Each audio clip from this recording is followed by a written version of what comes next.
You don't look anything like him. I know. Let's get to work. Okay.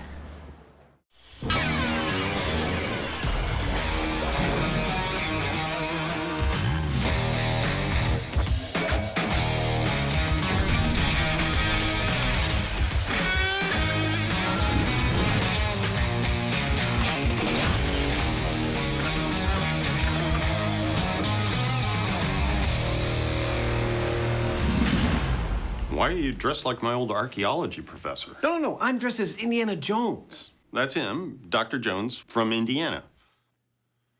Anyway, what's the story? Okay, the story is there's also a movie called Raiders of the Lost Ark starring a guy named Indiana Jones, and we're going to tackle some myths from that movie. First and foremost, his famous sidearm, the whip. We're going to look at some of the science of Indy's whip and some of the remarkable things he does with it. But the opening sequence of Raiders is where we're beginning. Indy is escaping from a South American temple that is attempting to kill him with all manner of booby traps, including our first test, a floor filled with pressure pads that shoots poison darts at Indy. Well, sounds like fun. Let's get into it. Okay. In the exhilarating opening scene from the iconic 80s adventure story, there's a question to be answered. By simply running for it, would Indy really have escaped unharmed? And as a massive fan of the franchise, Adam's in his element.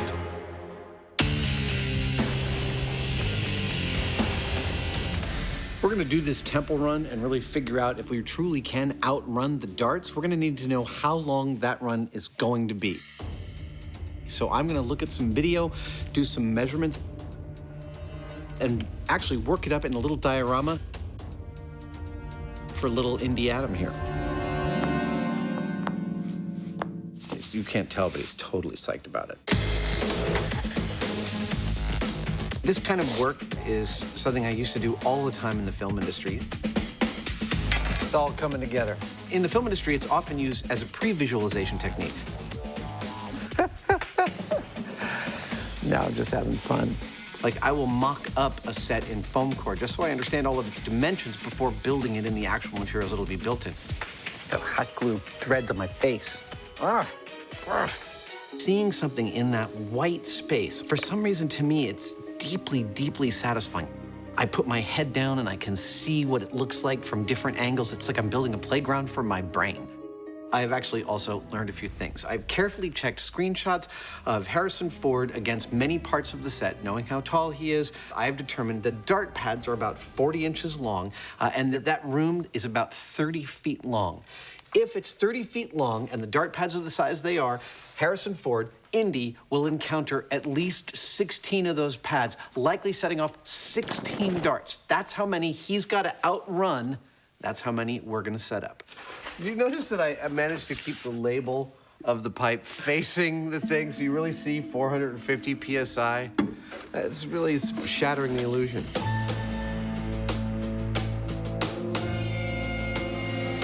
In the temple run, Indy gets shot at by Mayan poison darts, but because these are potentially lethal, I'm going to do the same thing using paintballs.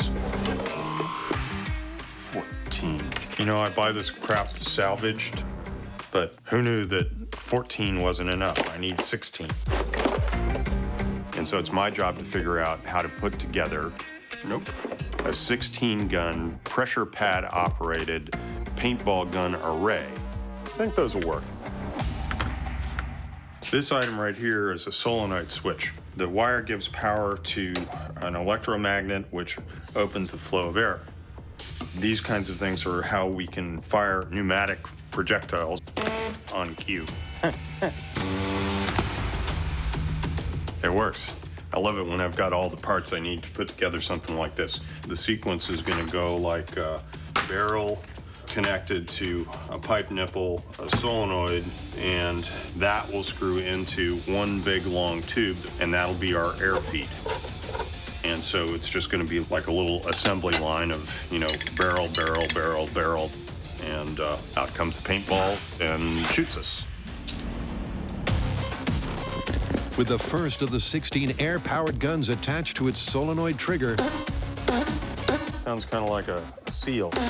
Adam arrives to up the pressure. Dude, they arrived. Oh, cool. That is our pressure pad switch activation. Well, let's check it out. Point it that way. Pointing. Yeah. 3, 2, 1. Oh!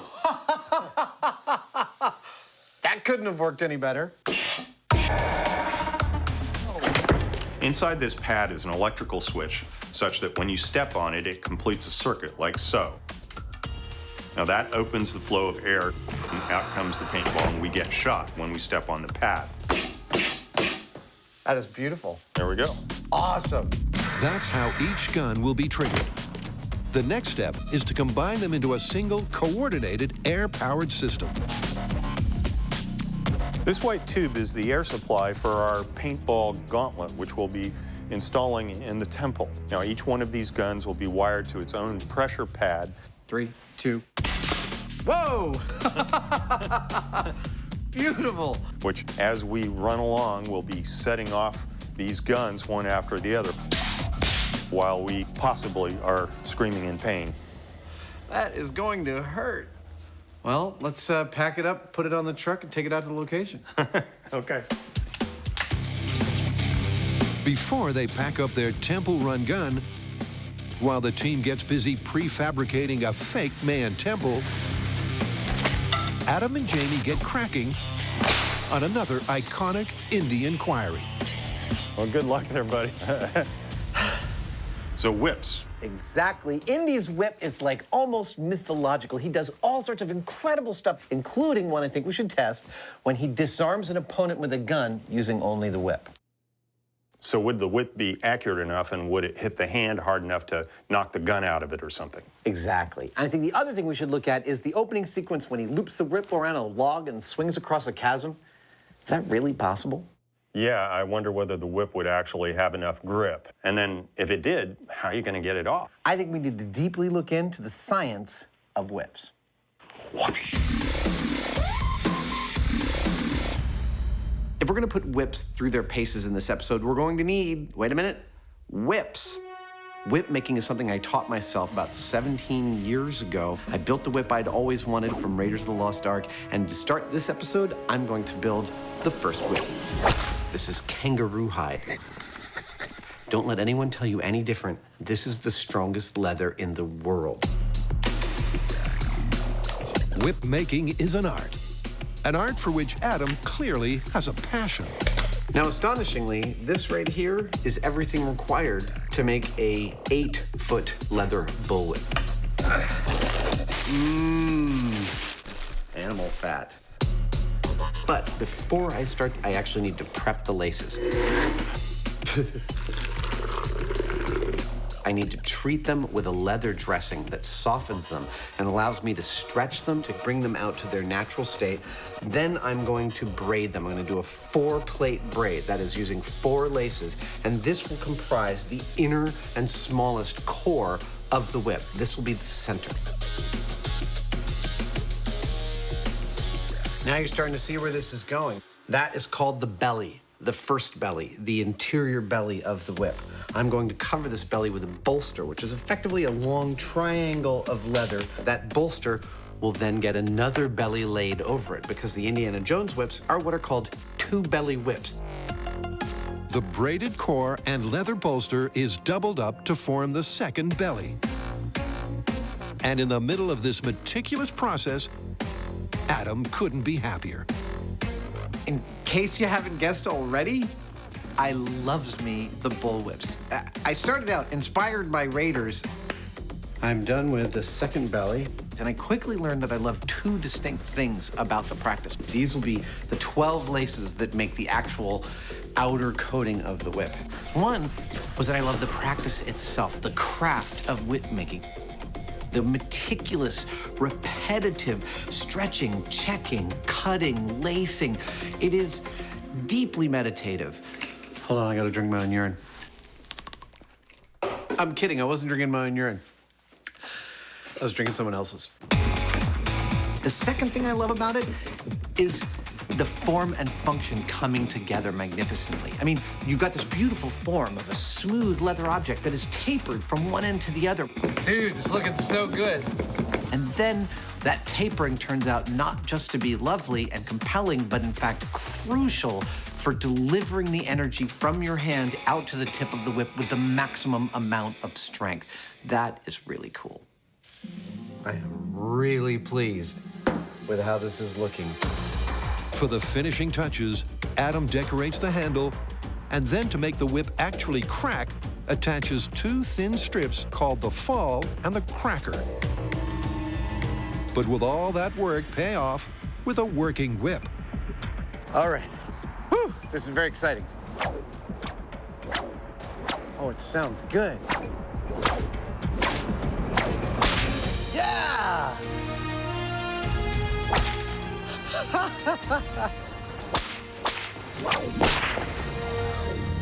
It's pretty loud. Can you hit anything with it? You know, I've never actually tried. Why don't I set something up? Let's do it. Indiana Jones nonchalantly and surgically disarmed his armed foe. Come on. Adam, however, can't seem to take out a few cans. Not exactly precision shooting. Until he gets real close and the laws of probability weigh in.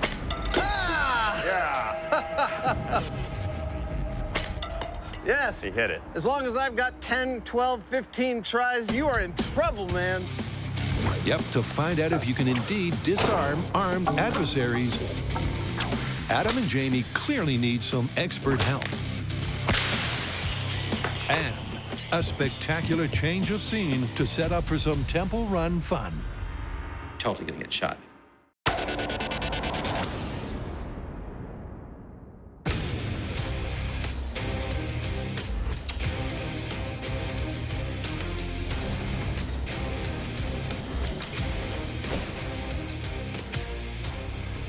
Indy's whip is a character in its own right in the Raiders films. And it does some unbelievable things in the film. First and foremost, he's able to disarm someone who pulls a gun on him, just pulling this off his belt and giving it a crack. And that's what we're gonna do. We're gonna give that a crack. But there's a problem. Now, I'm pretty good at making these, but we've already established that I'm not that good at operating them. Let's just say you're a work in progress. Aren't we all? Yep, to test Indy's mythical ability to disarm gun-toting foes, Adam and Jamie need a whole heap of whip-wielding tips from the very best in the business.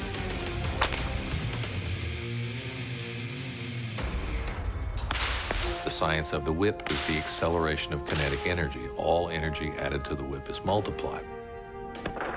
A small amount of focused energy literally produces explosive results. Wherever I point the handle, this is where the whip is going to go.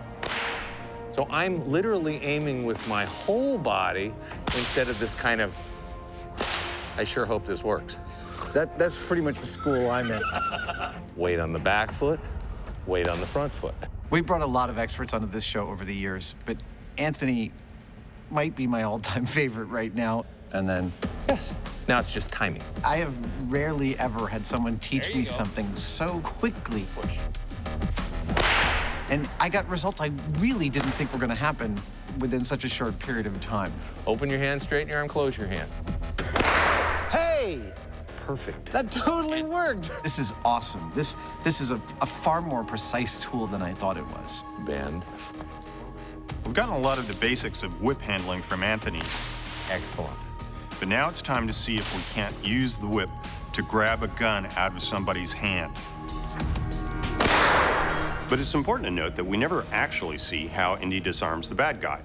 So to cover all our bases, we're gonna run a couple of tests. So stretch it out and send it out. Better, okay? First, we're gonna see if that whip tip could wrap around the wrist and/or the gun and yank it in such a way as to spoil the shot. We're gonna see if a direct hit to the wrist with the whip tip is enough to make somebody drop the gun.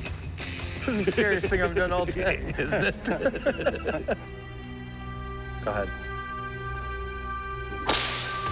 That was perfect. That was a nice crack. You got It was that. right on the tip of your thumb. Yeah. That would have hurt a lot. Jamie's making contact, but there's no mythical grab and aim-spoiling pull. Go for the wrist. Go for the wrist, Heineman. That's it. Not quite the first-time accuracy of Indy. But novice Jamie is dialing in on the technique surprisingly quickly. Yes. Oh, there we go. Good job. All right, my turn.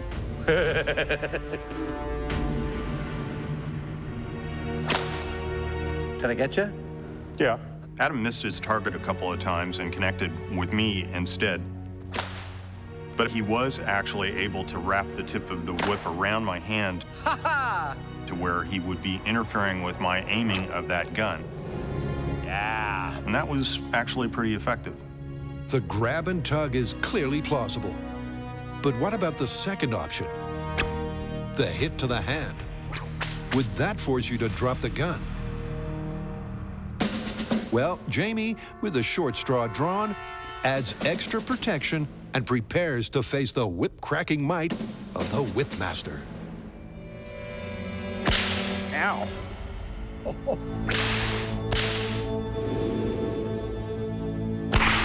I'm positive I wouldn't have been able to hold on to that gun if I didn't have this glove on. It would be equivalent to somebody slicing at your hand with a sharp knife.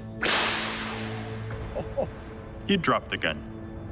Yep, without padding, Jamie's dropping the gun every single time. Yeah, I don't think there's any way I would have been able to hold on to this if I hadn't had this protection.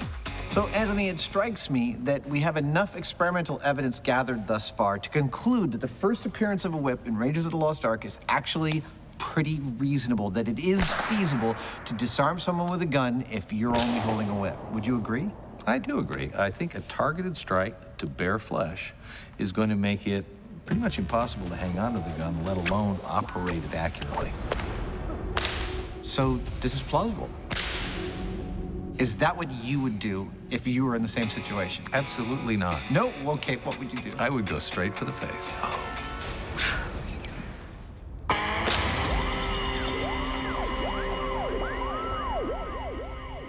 With the gun whip myth all tied up, it's time to set the scene for the temple run. Not many people realize, but the Mayans built their temples just like this. Yeah.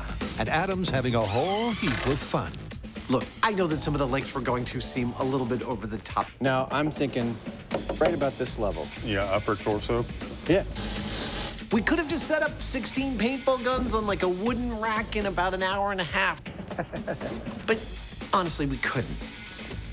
We're special effects guys. This is what we did for a living for decades. Looks pretty good. I know it looks like crap, but it's fun. It would offend our sensibilities not to make it look period and timely to the actual film we're replicating. Of course, any decent temple's got its share of deities and gods, so we've got ours. It would offend my sensibilities. Frankly, I think Jamie thinks this whole experiment is an excuse for me to dress up, which it might be. While Adam completes the scene setting,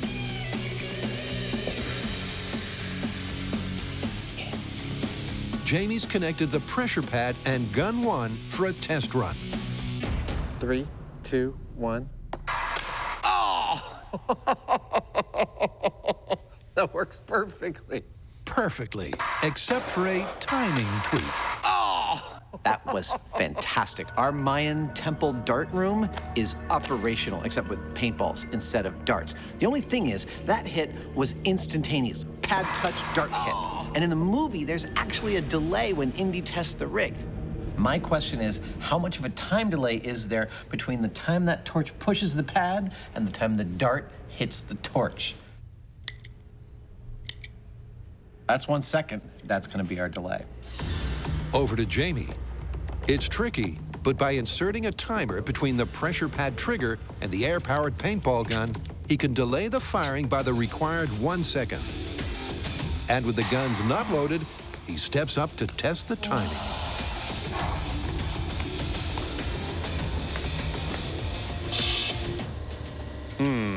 Hoosier, we have a problem. That's, not quite what we had in mind.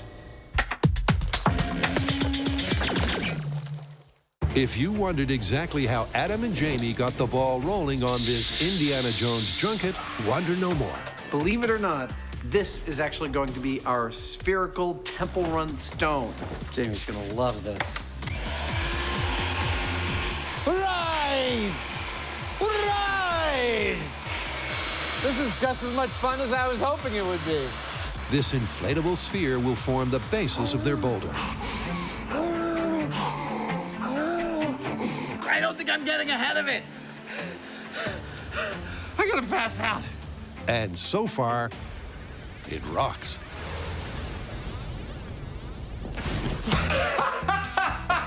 Yeah! Oh, hey, man, check it out. It's our Temple Run ball. Whoa, dude!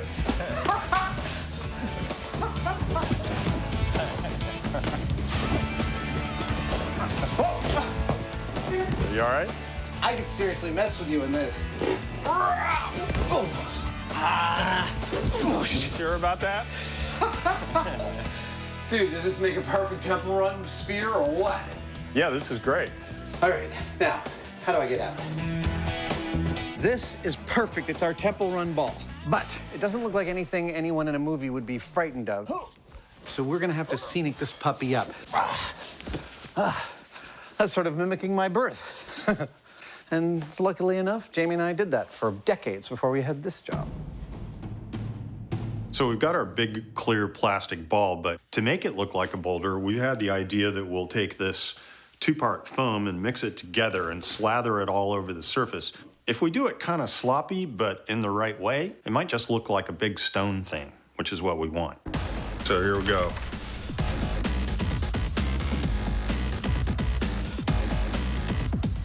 I've done hundreds and hundreds of little projects like this over a couple of decades of doing special effects.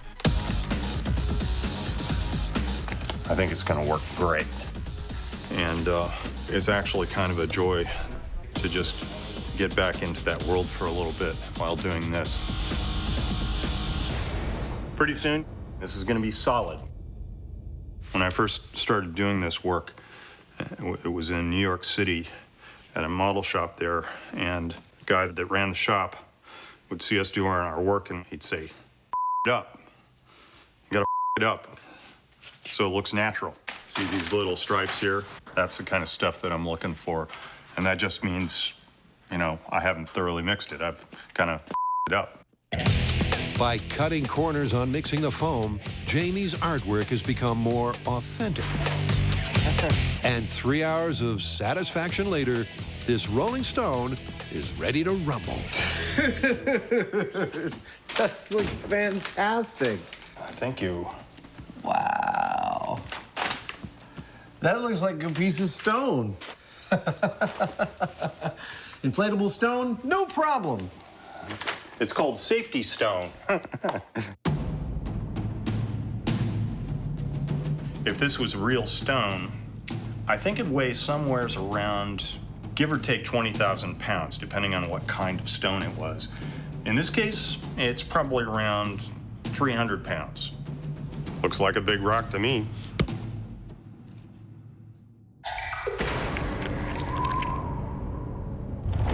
As soon as this episode got rolling,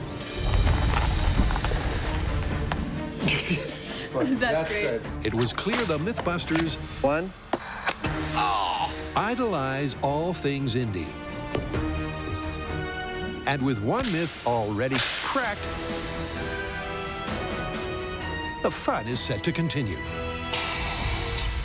Or is it? As it turns out, this timing setup that we put together is really screwing us up because while they're delaying the firing of our valves like we want them to, they're also holding the valves open way too long, which means that by the time we get to the end of the array, our tank is empty. Our solution is to actually give them more air, or more of a tank. I'm about to build that tank out of a bunch of PVC plumbing pipe. You stay while Jamie plays around with the timers.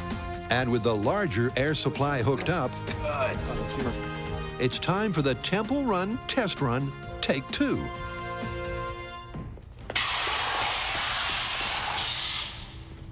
That was good. Yeah. That's exactly what we wanted. Yep. With the rig successfully firing on the big cylinder, the set dressing is complete, The guns armed for action. 16 barrels, 16 paintballs. There we go. And Adam's geared up, ready to run the paintball gauntlet. Any second now, I'm gonna grab that idol and hightail it across this chamber. Now, if the myth is true, if the movie's version of events are correct, I should make it to the other side alive. That's what we're gonna find out. Remember, their run has the same number of booby traps as the movie, and they'll shoot with the same 1-second delay. You ready? Yep. See you down the other end. Okay. The question is, will Adam, who'll run with the same hunched, protective shuffle as Indy, make it out unscathed? Okay, in 3, 2, 1, go. Something's not turned on. That was anticlimactic.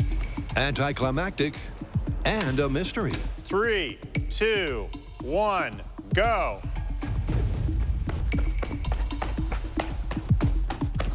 It's still not working. Maybe even a Mayan mystery. Well, I think it's clear what's going on here.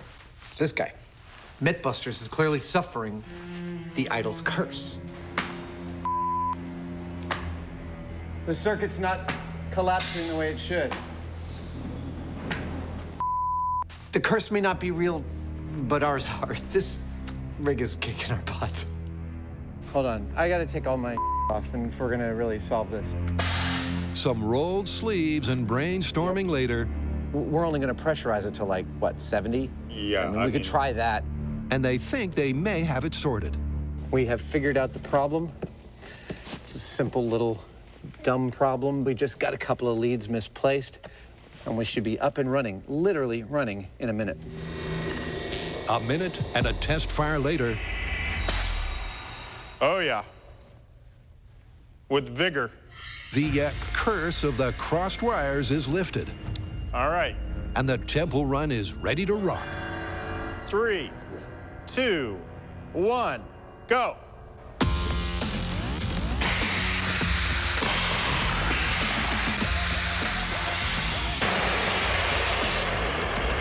I didn't feel a thing.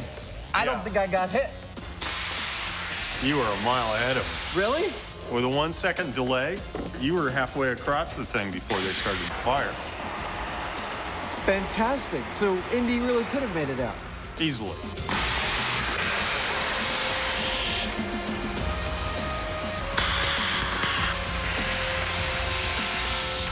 We had all the parameters we needed from the setup of the temple in the film, and we applied them to our set and discovered that Indy would indeed have made it out alive with his idol, wouldn't he? But now, let's assume the Mayans could make darts that shot almost instantaneously as Indy ran. We'll see whether he gets shot or not now. Here we go. And frankly, I pretty much expect to get shot at this point. Totally gonna get shot. Instantaneous firing in 3, 2, 1, go.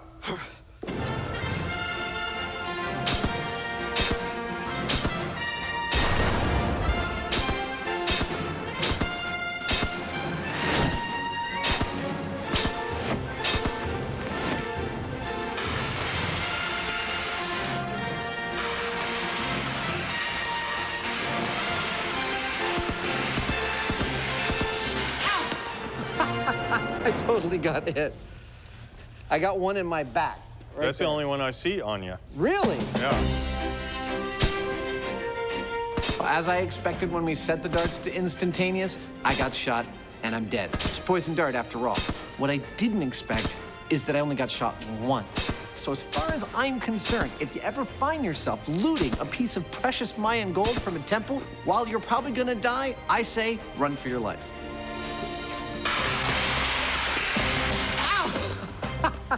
So why do you think the Mayans set such a long delay on their dart mechanism? Well, it is an ancient temple. Maybe the machinery was getting kind of rusty. That's a good idea. So how do you want to call it? Confirmed, I guess. I'm there with you, but it is a fictional universe, so I'm inclined to give them plausible. Suits me. Okay.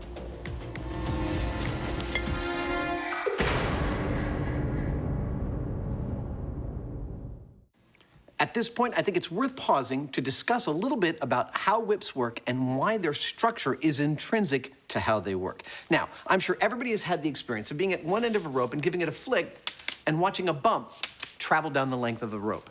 That bump is a wave. When you flick the rope, you are actually propagating a wave, and a whip works in exactly the same way. Give the handle a flick, and a wave travels down the length of the whip. But a rope is uniform in its thickness all the way down, and a whip is tapered, thick at the handle, thin at the end. And that turns out to be key to how a whip actually does its job. When you give the handle a flick, the wave starts to travel at a certain speed, but as the whip gets thinner and thinner and thinner, that wave starts traveling faster and faster and faster because of how energy balances itself until it gets all the way out to the end of the cracker where, rumor has it, it breaks the speed of sound. I think it's worth pausing right now to take you on a little tour of the wonder that is Indiana Jones' outfit. Pants are wool.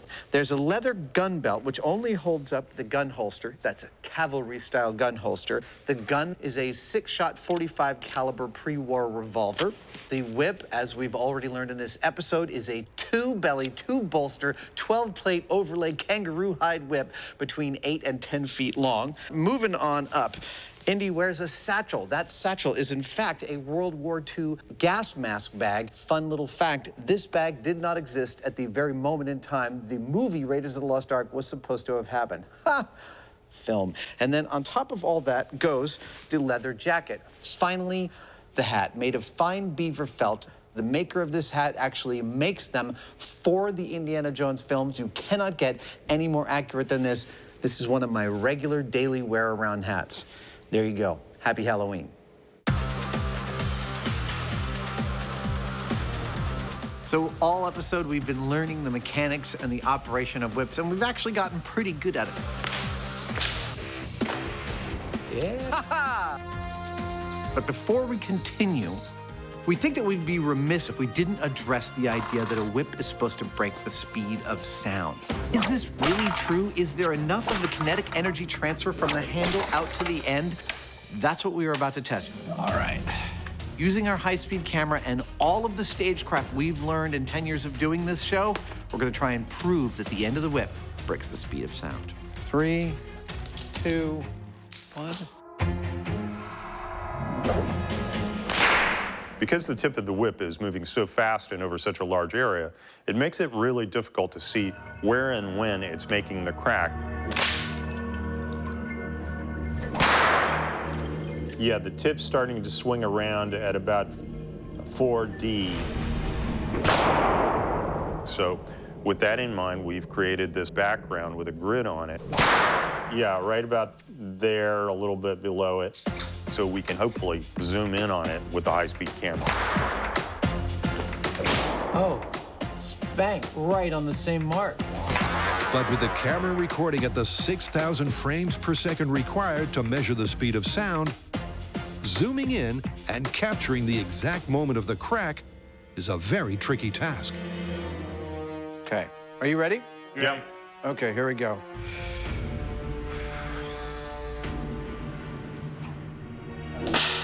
Too low.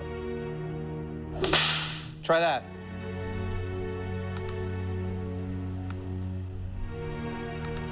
In terms of time, this is like looking for a needle in a haystack. There's a lot of increments when you're looking at 6,000 frames per second to find the exact instant that that passes through the frame. Yep, not only does Adam have to get a clean crack That was too low. and pull off the unlikely feat of hitting the exact same mark, the guys then have to find those 4 or 5 frames of action. So the signal you're watching me on right now is transmitting 29.9 something frames per second. Low. I'm aiming at the same spot every single time. Our high-speed camera is catching almost 2 seconds of footage at 6,000 frames per second. That's gonna be too high. It is, it's a little bit of a hunt and peck.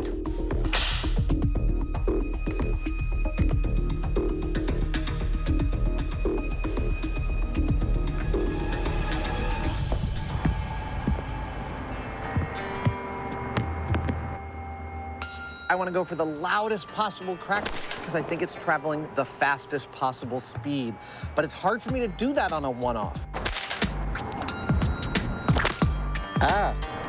But up here, I've been getting into a rhythm of 4 cracks in a row where by the 4th one, I've got the loudest and I'm able to aim it exactly where I want.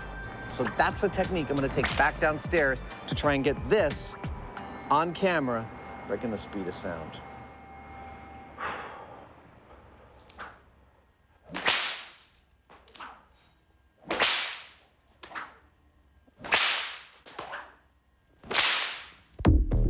Let's try that.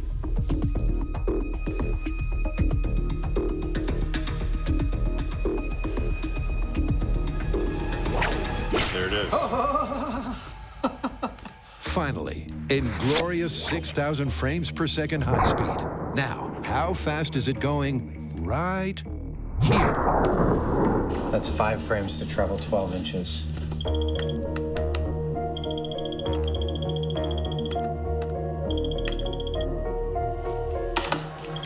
.1,200 feet per second. That beats the speed of sound. That is awesome! We caught the speed of sound being broken by these little fuzzies. That is so cool. It took hours of atom whipping for us to finally capture that tiny piece of string traveling over the speed of sound in front of this grid. But we finally cracked it, so to speak. With the science whipped into shape, Adam and Jamie head back to the warehouse to test the whip's mythical ability to swing Indy to safety. This story has Indy swinging across a chasm on his whip. Yeah. Boom. Cool. And since we don't happen to have a chasm ready to go, we decided to build our own. This thing weighs 5,000 pounds empty. You got room, you can keep coming in. Kill someone in a heartbeat. Pull, pull, pull. Yeah, We're using these containers, which we love, that's it. Perfect over here. Miles, pull. because they're kind of like big bricks. Yeah! Woo! We can build whatever we want instantly. Thread the needle. But like a 5,000-pound needle. Whew. Now, the containers here stacked up represent exactly 1/2 of our chasm. All right, here we go. We're going to bring in the other pair of containers and make the other half of the chasm. They're going to be a certain distance apart, but how far apart is the real question? An answer found with a little high-speed camera magic. That was good. So we've got my jump on high speed, but how are we going to use that to determine how wide our chasm is, especially since I'm jumping on flat ground and Indy was jumping across a chasm which he hit the edge of with his chest. Editors, can you help me out, please, and load up the high-speed footage of my jump? Excellent. Okay, now, fast forward until my foot leaves the starting line, right there, and put a dot on my chest. Great. Now continue to put dots on my chest through the full arc of my jump until my left foot touches the ground. Excellent. Now, draw a line that intersects all those dots until you've got a curve, and continue that curve until it hits the ground where my number stripes are. Perfect. Okay, can you count up how many number stripes those are? 12? Beautiful. That is the distance of our chasm, 12 feet. With the exact distance marked off, the far side of the chasm is dropped into position. Nice! Some protective padding put in place. That's a long way to fall. The key structural component brought up. This is a branch. Some more safety measures manhandled. Indy never fought a beast like this. This is like a Doctor Who villain. Yeah, that's it! Before the movie-accurate scene is set Good luck there, buddy. I'm going to stand back here. for Adam's date with whip-swinging destiny.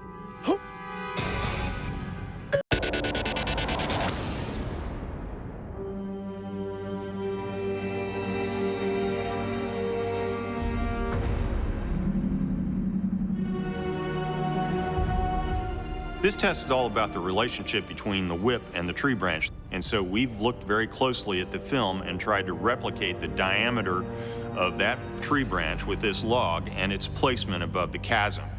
Now, the next thing that we've got to do is take our whip and throw it across the tree branch and see whether it creates a knot that's strong enough to hold a person. Here we go.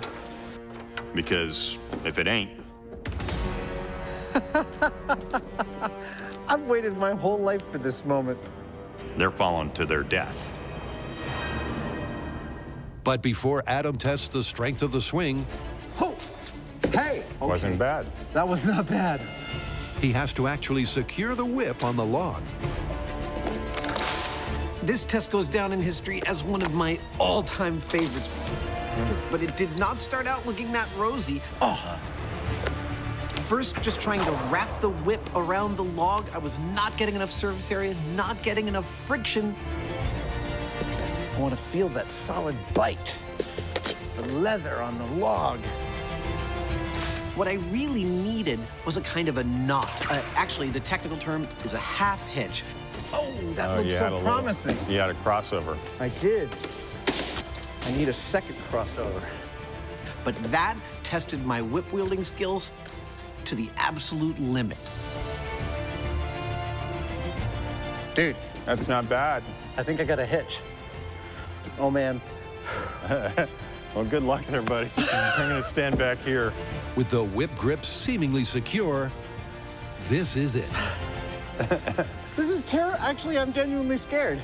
Was Indy's mythical swing to freedom feasible or a fictional fancy?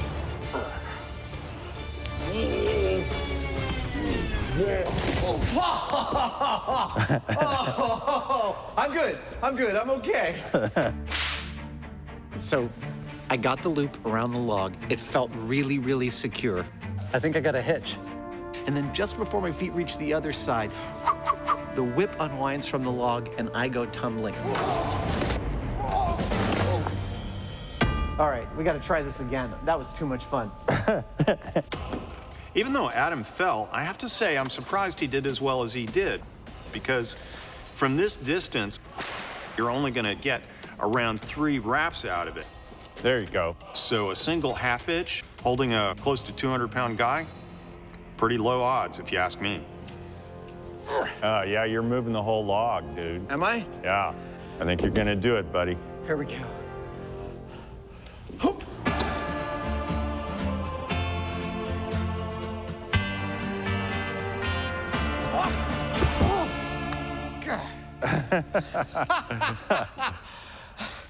I thought that was gonna be mine.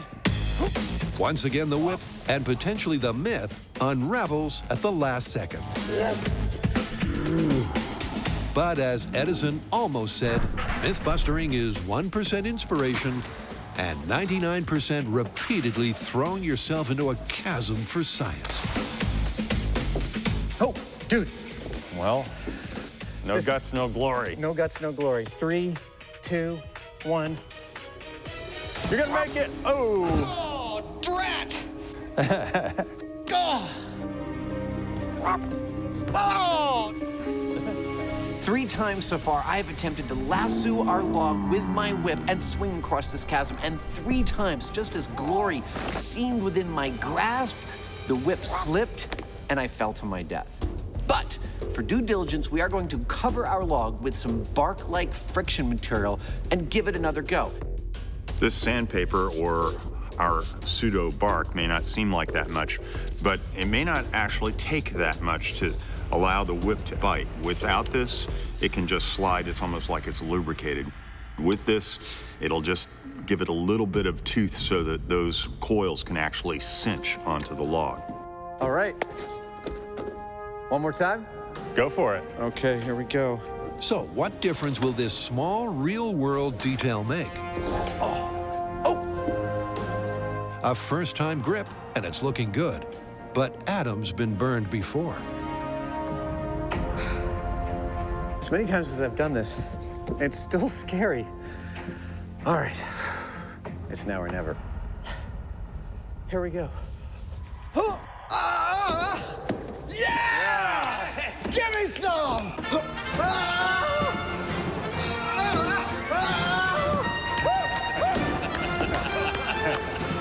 You could say Adam's happy with the result.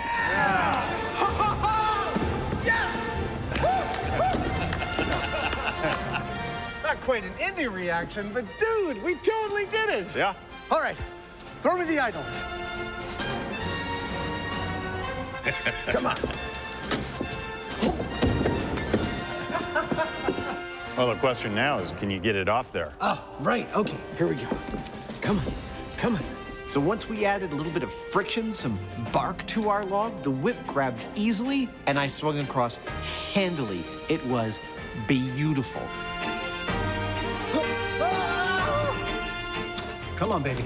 Come on, this is the final thing. Indy's whip grabs when you want and lets go when you want. Come on, come on. Now, I still don't think the whip has the kind of magical properties that Indy uses it as an extension of his hands. How does this work? There we go. Almost. Awesome. But we've pretty much proved it can do everything we've seen in the movie.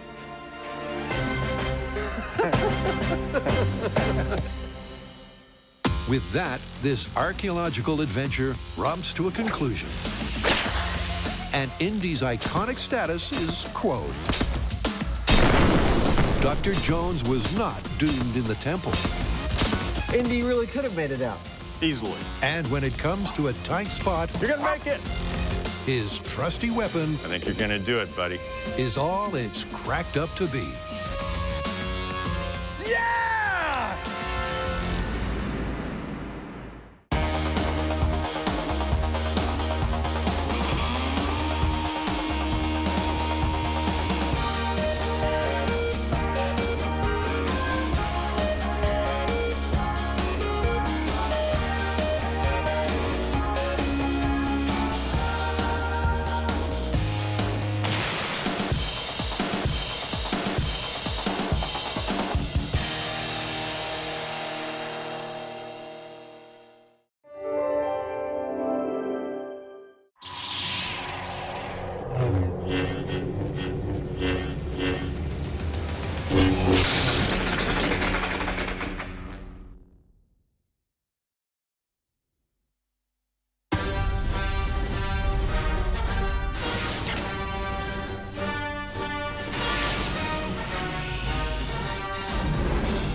You know, Adam, I was thinking we should do another Star Wars episode.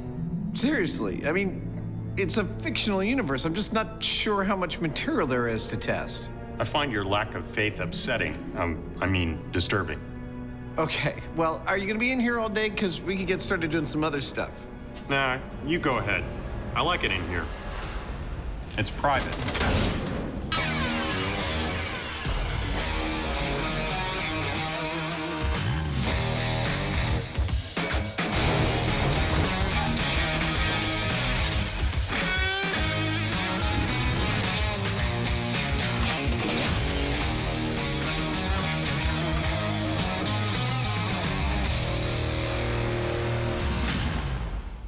Nice bucket. Thank you. Dude, we've got an entirely new episode of Myths just from Star Wars again. That's that movie where they have those sword things that light up or something, right? Lightsabers. They're called lightsabers. And yes, that is the movie. And we have a whole myth about lightsabers in this episode. Do we get to make one? No, we're not. We're going to test whether being on higher ground gives you a tactical advantage with a lightsaber. It's over, Anakin! I have the high ground! But I'm getting ahead of myself. First, we are testing a myth about these laser blasters. And those are... Well, these are the weapons of the stormtroopers in the films. Stop that ship! Blast them! And no matter how often they shoot at the good guys always seem to be able to dodge out of the way of them. So it sounds to me like I'm gonna have to use the Force. Well, yes, but please, this time only for good. If I must. It's a well-known Star Wars trope. Somehow the heroes always manage to dodge the bullet. But is it actually possible to dive out of the way in time? To find out, Adam and Jamie are going to simulate their own blaster battle and try it out for themselves. And while Jamie begins building the gun, Adam investigates the velocity of the ammunition in question. Let's talk laser blasters. Oh, wait, it's Star Wars. Let's talk laser blasters. Blast them! See, everyone in the Star Wars universe shoots at each other with things we collectively refer to as laser blasters, even though the characters only call them blasters. But we think of them as lasers. The question is, are they? Well, let's find out. I've got here a handheld laser pointer, shoots a green laser. Let's figure out how fast this thing goes. 3, 2, 1, there we go. All right. Yep, 186,000 miles per second. I'm kidding. I'm not measuring light with this. This is actually a force gauge. Get it? Force gauge. The fact is, we all know how fast light moves. So I'm going to venture to say that the bolts from the blasters on Star Wars move a lot slower than the speed of light. How much slower? I'm going to find out by watching Star Wars, measuring them with calipers, and using some math to figure out how fast they might move in the real world. That hallway is 88 inches wide. Once I get enough measurements, I'm going to average them out, and it should give me a consistent laser blast speed. By extrapolating from a visual reference Harrison is 6 feet tall. and timing how long it takes the blaster bolt to cover a known distance, Adam can calculate its velocity. And before you can say laborious arithmetic, 7 frames. Adam has calculated an average from across all 6 movies. I've got a speed of between 130 and 135 miles per hour at a distance of about 40 feet. So that's what Jamie's gun will replicate. 130 miles an hour at 40 feet. We're going to be replicating the performance of the blasters we see in the movie, and to do that, we're going to be using this pneumatic launcher by plumbing compressed air into the back of it. Every time you pull on the trigger down here, it fires a round, and then these pistons push forward and advance another round into position, ready to fire. Ow! That's what I'm talking about. Now, we can put anything that we want inside these tubes. So I'm going to be experimenting to find out what we can fit in there that accurately replicates the performance of what we see in the movie and hopefully doesn't hurt us at the same time. In theory, by altering the air pressure powering his gun, It looks like that's about 350 PSI. Jamie will be able to match the movie specs with his non-lethal ammo. Firing in 3, 2, 1.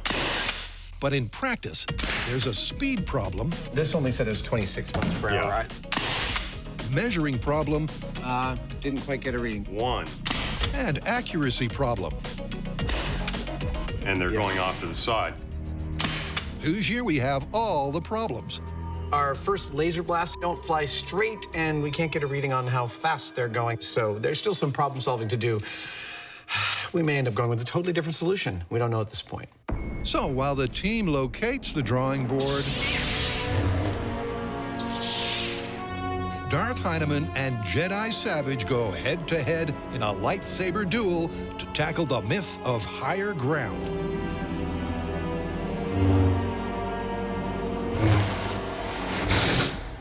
So tell me about this higher ground thing. Well, it takes place at the end of the third Star Wars movie. Obi-Wan and Anakin are having an epic battle with lightsabers. And at the battle's climax, Obi-Wan is standing on a hill slightly above Anakin, and he says to him, It's over, Anakin! I have the high ground! Well, from a military perspective, it makes sense, but as far as one-on-one, I'm not so sure. What happens in the movie? right after he says that, Obi-Wan proceeds to chop off a bunch of Anakin's limbs. So the myth is that if you have higher ground, it's guaranteed you'll win. Exactly. Ready to do some sword fighting? Sure. Anakin versus Obi-Wan, a pivotal moment in the Star Wars canon. An epic battle that results in the birth of Darth Vader. But is topography really the deciding factor? Now, Jamie and I are going to be battling with swords, but it begs the question, how do you determine who wins? Well, we think with lightsabers, it's pretty straightforward. First touch wins, really, because anything you touch with a lightsaber, you're pretty much taken home as a keepsake. And I believe I have an idea for determining definitively who wins each of our sword battles. To test the dueling advantage of higher ground, Fascinating. Adam's connecting the dots on a complicated conductive plan. Mindbender. Once revealed, it will clearly show who wins each battle, Ding. thanks to bright lights lit up by a lightsaber Blue and yellow it is. and clever clothing that can carry a current.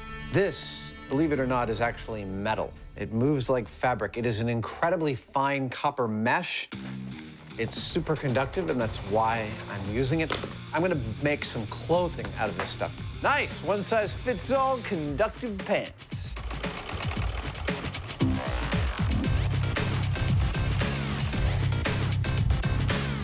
These are looking cool. It's amazing how supple this stuff is. It's just beautiful. We're gonna have to see if it's a Faraday cage. Well, I figured my cell phone's gonna stop working the moment I put it on, right? With the copper conductive clothing complete, Oh, yeah. it's time for the Lightsabers. What about them? Well, there's probably some people wondering about now whether we're gonna spend part of this episode making our own real lightsabers. Well, I've got news for them. We're not, No. for a whole host of reasons. Yes, not least of which, photons. Light is made up of photons, but photons move in a single direction. You can't program one to stop 3 feet from its source. And even if you gather a bunch in a small place like we do with lasers, the beams of a lightsaber would likely pass right through each other. Well, and then there's the power required, because while there are lasers that cut through stone and metal, they require a massive power input. You'd have to have something like a small nuclear reactor attached to it. meaning But what if you could harness a non-laser technology like this cutting torch to make a lightsaber? Well, you've still got your portability problems. You've got an awful lot of heat to deal with, and you still don't have something that behaves exactly like a lightsaber. You're right. Oddly enough, you'd be better off trying to build your own Death Star than a lightsaber. We should try that. to test this age-old military adage, I'm making a lightsaber. Adam's faking them. So a lightsaber is massless, right? The blade has no mass, it's just light. Yeah, look at that. Oh, muy auténtico. So we need our blade to be incredibly light, which is good because we want to be able to smack on each other without hurting each other. And the blade in this case will be played by a beautiful, super light, crazy light carbon fiber tube. Oh, that's cool. It feels like there's almost nothing there. The final stage is a layer of foam pipe insulation, over which goes a sheath of conductive copper mesh. This is reminding me of something. Time to put the padding on the saber. Oh, good, good, good. That's exactly what I wanted. Adam's finally ready to reveal his plan. There's your Jedi weapon. What I've got here is some conductive suits with conductive swords, so that as Jamie and I sword fight, it's not bad. Give me a whack. Okay, not on the face. We can determine precisely who gets hit first, and that is when my sword touches Jamie, his belt lights up. Hey, look at that, it totally worked. When he touches me, my belt lights up. Hey, there we go. And we should be able to view exactly who wins. Time for Jamie and I to sword fight.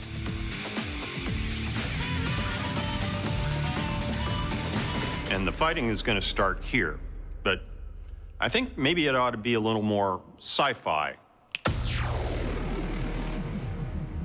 Jamie and I are going to begin with a control that is fighting each other on flat ground. Looks good to me. We're gonna put a pair of X's on this platform where we start. And when a bell sounds, can you give me a bell sounds, editors? No. No. That's it.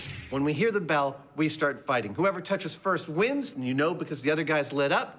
Reset, go back to 0, and try again. Oh, it's like putting on a straitjacket. There we go. Dude, this is hot. In a best of 25 bouts on an even surface, our copper-clad Jedi will establish a comparative control. You look great. Then they'll repeat the test on higher ground and compare the difference in scores. We're battling with lightsabers. We've ended up working with quite a variety of weapons on this show, and with things like guns and knives, we've even become somewhat proficient.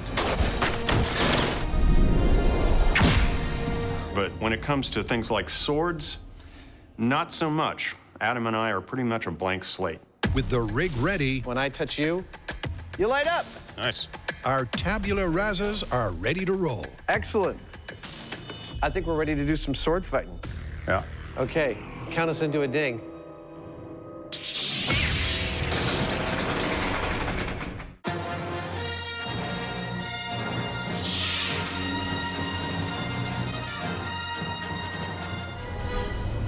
It's over, Anakin! I have the high ground! To test the combat cliche that height equals might, Ding. Adams concocted a set of copper suits and non-lethal lightsabers to do battle with. Okay, not on the face. And first up, a flat ground best of 25 control.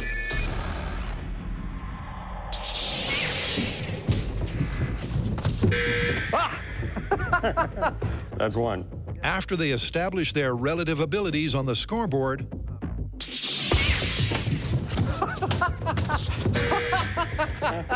I think you got me on that one. This is kind of fun. Just repairing my lightsaber blade.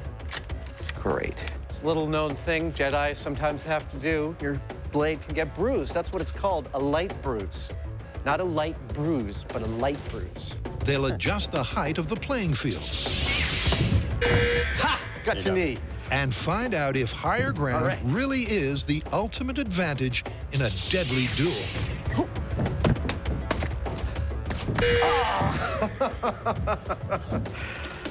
This is genuinely entertaining. Adam, did I ever tell you I was on the fencing club in college? What, 34 years ago? And it was only because there was a hot chick that I was dating and she wanted to do it, so I was doing it with her. That's a reason I learned a lot of things in my life. It's true. On guard. All right. Yep, with no prospective mates to impress. Technique, strategy, and composure are conspicuous by their absence. Right in the heart. Our neophyte fighters are simply frantically flailing their way through each bout. Actually trying to come up with a strategy for blocking a hit and then going in and making a hit is incredibly difficult. Gotcha. There's a lot going on, including a guy with a blade trying to kill you while you're trying to think. If there's one thing we've learned from our experience with working with weapons on this show, it's that it's not like it is in the movies where you can hack away with a sword or Gotcha. unload a machine gun and nobody gets hurt. The reality is that people get hurt instantly. All we have to do is a few spars and then we've got a hit. And in the case of something like a lightsaber, just a light touch can mean that you've been cut completely in half. So it's a serious thing. As the match comes to its increasingly desperate I'm going right for the direct approach. and competitive conclusion, Oh, really? Really? That's how it is. the score indicates that with no topographical advantage, this was the perfect baseline. Jamie and I have completed 25 trials on even ground. That's a good shin hit right there. And experimentally, the results are kind of awesome. We are totally evenly matched. I had 13 wins to Jamie's 12. That means it's time now to go to higher ground. We're going to do another 25 trials. It's heads. I'm higher ground. Okay. Now that one of us is going to be fighting from higher ground, there we go. I would note that in the movie, Obi-Wan tells Anakin that, It's over, Anakin! I have the high ground! now that means that when Adam and I start to fight, we're not talking about like one winning by a few points or the other. That seems great. If this idea is true, the person on higher ground has to totally dominate that battle.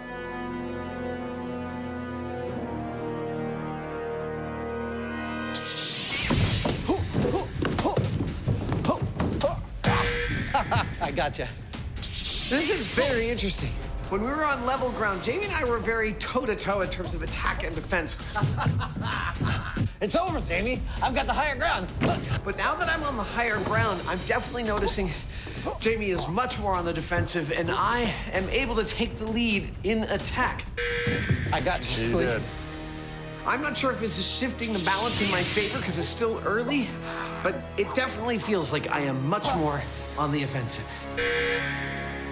With Adam on higher ground, at first it was a little intimidating because he's over top of you. It sort of seems like he's dominant, like he has a higher reach and more power swinging down. You got me in the face. Does that count? I was aiming for your chest. Sorry about that. But the longer I played with him, I found that seeming disadvantage was actually an opportunity. Oh, you got me in the foot. I don't know how to counter that. Namely, that if I cleared his blade with a powerful sideways swipe and then swung in towards his ankles, which are now exposed. I see your strategy. You can't win. I've got the lower ground. They call me ankle biter. And that worked almost every time I was able to get the timing right. Oh, I hit myself in the groin. Oh, no, sorry. I'm gonna need a minute. I think I did it with the butt of my lightsaber. Let's take a minute for Mr. Heineman to walk it off. I know, you guys are loving this. Isn't this great TV? You know, when I was a teenager practicing juggling, one of the juggling things is to take a pair of juggling pins and practice this spinning technique, which actually used to be an Olympic event. And I was about 16 when I was getting really good at it, and I tried to move. I smacked myself right in the trunk with a juggling pin. I was all alone in the house. I spent like half an hour on the bathroom floor just weeping. You want a drink? You want a scotch or bourbon? No, I'm good to go. Okay.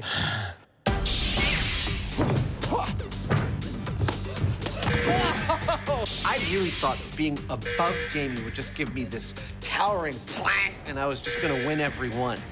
But he has access to my ankles, which he used incredibly effectively. Once I get close, my legs are just done for. From my perspective, I don't think I can call the high ground an ultimate advantage at this point. Yep, despite finishing with a scoreboard advantage, Adam feels the numbers don't tell the whole story. There's two things wrong with the data we've thus far gathered. One is we're looking for a definitive advantage, not a soft advantage. Two, and most importantly, we're not sword fighters. We don't know the first thing about fighting with swords like this. We need the assistance and perhaps even some training from an expert. Yeah, that's what we need, an expert. And while the guys wait on a Jedi delivery, it's back to the workshop, where the Heineman has dumped his foam failure. And they're going off to the side. To test the myth that the Star Wars laser blaster dodge is feasible physics or a filmic fiction, Jamie has to match the movie's velocity with more accurate aerodynamic ammo. Straight ping pong ball, not very accurate. It's going about 60 miles an hour, which isn't good. But we have ping pong balls made out of foam, and when I put a skewer on them, 150 miles an hour and dead straight. That's cool. One. Bullseye. After converting his arrow-inspired prototype into a more polished version Let's see what that does. and adjusting the air pressure powering the gun, Okay, 80 PSI in 3, 2, 1. Jamie nails the blaster benchmark he's after. We've done a number of runs now, and we're getting very consistent speeds of 130 miles an hour out of our gun. So we're right where we need to be. Yep, but without a comparison to, say, a bow and arrow, it's difficult to gauge what 130 miles per hour really means. I thought a visual chart showing the relative speeds of things might be helpful at this moment. For instance, here is a piece of tape representing the speed of the arrow, and it's a little bit shorter than the piece of tape representing our blaster. because it was slower. This is the relative speed of a bullet compared to the blaster, many times faster. But we call it, all the time, we call it a laser blaster. Laser is light, so how does the speed of light compare to all of this? Well, it's a lot faster. Significantly. The line goes out the door, it goes for a while.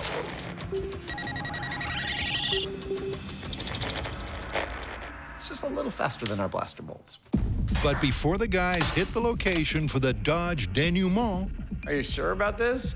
Adam's gonna shoot first Okay, Adam, go for it. to find out how much a failed test is going to hurt. 3, 2, 1.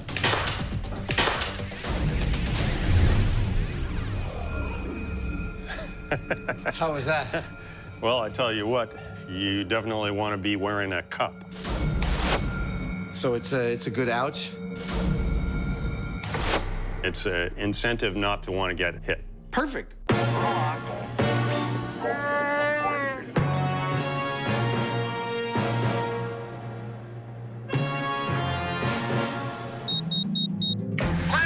Welcome to the MythBusters version of the Star Wars universe. We're investigating the myth that the good guys always seem to be able to just dive out of the way of the blasters used throughout the Star Wars universe. Now we have built ourselves our own little version of a rebel ship with a 40-foot hallway. We're gonna set up our blaster at the other end that shoots air bullets at the correct speed, and Jamie and I are each gonna take turns standing here and attempting to get out of the way of those blaster bolts. With their rebel ship ship-shape, All right. first up, they're making sure they stay on target. We're gonna shoot him first to make sure that the darts are hitting the right spot. You know, we're asking our target stormtrooper to do precisely what stormtroopers do in all the movies, which is get shot. 3, 2, 1. Okay, firing now. Well, that's weird. 2, 1. Oops, that one went off to the side. Yeah? 1. Off to both sides, high and low. The gun is firing at the correct speed. Pressure, check the pressure. Yep, Pressure's good? yep. Firing. Now that's just crazy. But at some point in the mass production of the ammunition, they've become unpredictable. They're kind of like this. The arrow-like fletching has somehow lost the aerodynamic qualities of Jamie's handmade prototypes. That means I'm headed back to the shop to come up with something else. Back at base, Jamie decides to start over. And this time, he's borrowing a design element from Bullet Ballistics. 3, 2, 1. I think that's gonna work. And it's diabolically simple. A couple of ice cream spoons that are put in the crisscross that I've cut into the balls. And because I've scissored them, this is gonna be like rifling. It's gonna spin it and hopefully make it more true. And with that, Jamie whips up a bucket load. Before heading back aboard, where Adam gets an eye-watering demo. 3, 2, 1. Ow! We are back in business. These darts are working beautifully. The only concern I have is that they keep hitting our stormtrooper where it counts. You first. Okay. Here's how this test is going to work. Jamie's going to be standing over there. I'm going to be standing over here, and I'm going to be shooting Jamie. Oh, there's more. Right, there is more. I'm going to be shooting these darts at him, and he's going to try and get out of the way. This is it. The Heineman steps up to the plate to put his body in the firing line for science. All right, Mr. Heineman, are you ready? I'm ready. I'm not gonna count it down, right? Yeah. Okay, so at some point in the next 10 seconds, we're gonna fire. As far as reaction time goes, we know that a sprinter on the blocks, ready to do a race, can react within 160 milliseconds of the starting pistol firing. Jamie's got 220 to get out of the way of this bullet. Personally, I don't think he's going to be able to do it.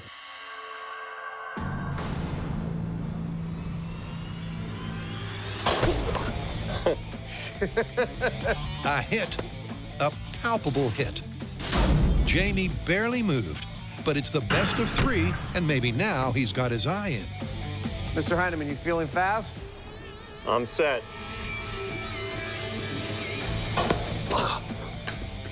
Got me. Got ya.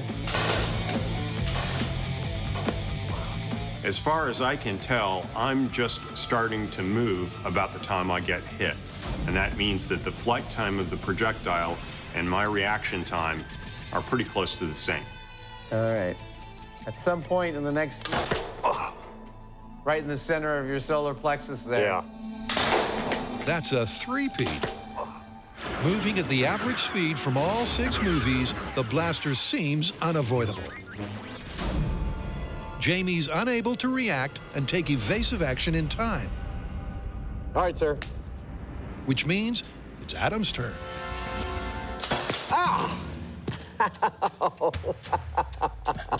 Right in the shoulder. Whew. Ah! The adrenaline dump is intense. And once he gets an identical and conclusive result, That was no contest. 3 for 3. this myth is on the ropes. Well, there's just no getting out of the way of those things. But I'm thinking there might be a wrinkle we want to add to this that makes it more realistic. But before they test a more realistic quick draw, our junior Jedi will test the martial myth of a higher ground advantage by learning from a lightsaber master.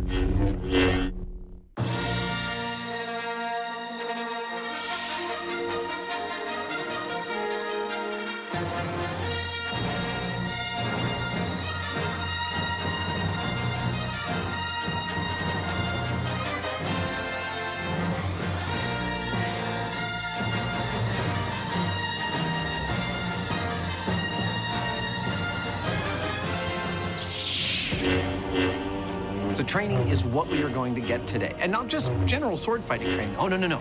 Lightsaber training.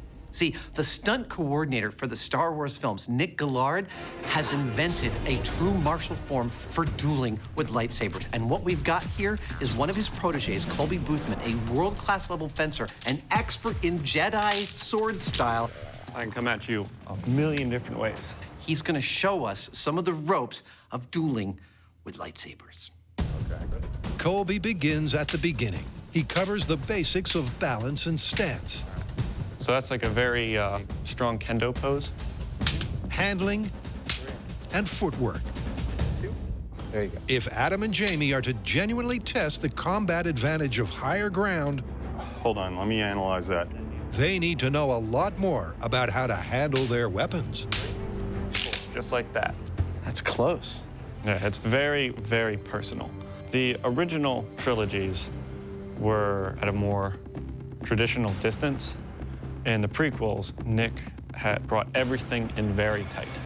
And that's part of what makes the fights so interesting in the prequels, is because they're very intense. At the same time, they're so close that you can see the reactions from the actors. And that's why they trained so long for the prequels. Hayden and Ewan trained every single day for about 8 weeks. Oh, that feels very Jedi. It feels like a very Jedi move. I recognize that move. That's cool.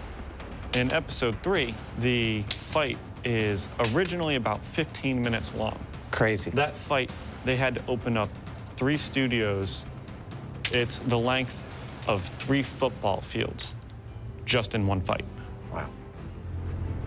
Well, we haven't been training very long, but what is already crystal clear is that up till now, Jamie and I have basically been like a couple of gorillas with baseball bats, just kind of wailing away at each other. I don't know if I make the hooting sounds. Is that very Jedi? Hopefully, by the time we're done with this, Oh, I almost got him in the head. You did get me in that. our sword fighting will do a little more justice to the beauty of the lightsaber as an actual weapon. In a testament to the teacher's ability rather than the students, several hours later, our journeyman Jedi begin to make real progress. This is very cool getting the lightsaber 101 from Colby, and we're learning that it is sort of like a dance. Hey! There we go. But if there's a word that typifies dancing, it's cooperation. Oops, sorry. And in fact, a sword fight is sort of the opposite of that. You're looking for the opening, you're trying to close down those openings. So we're just starting to learn how to win the battle against the other. It's a lot to learn in a very short period of time. With the basics down, it's time to translate those techniques to an uneven playing field. There we go.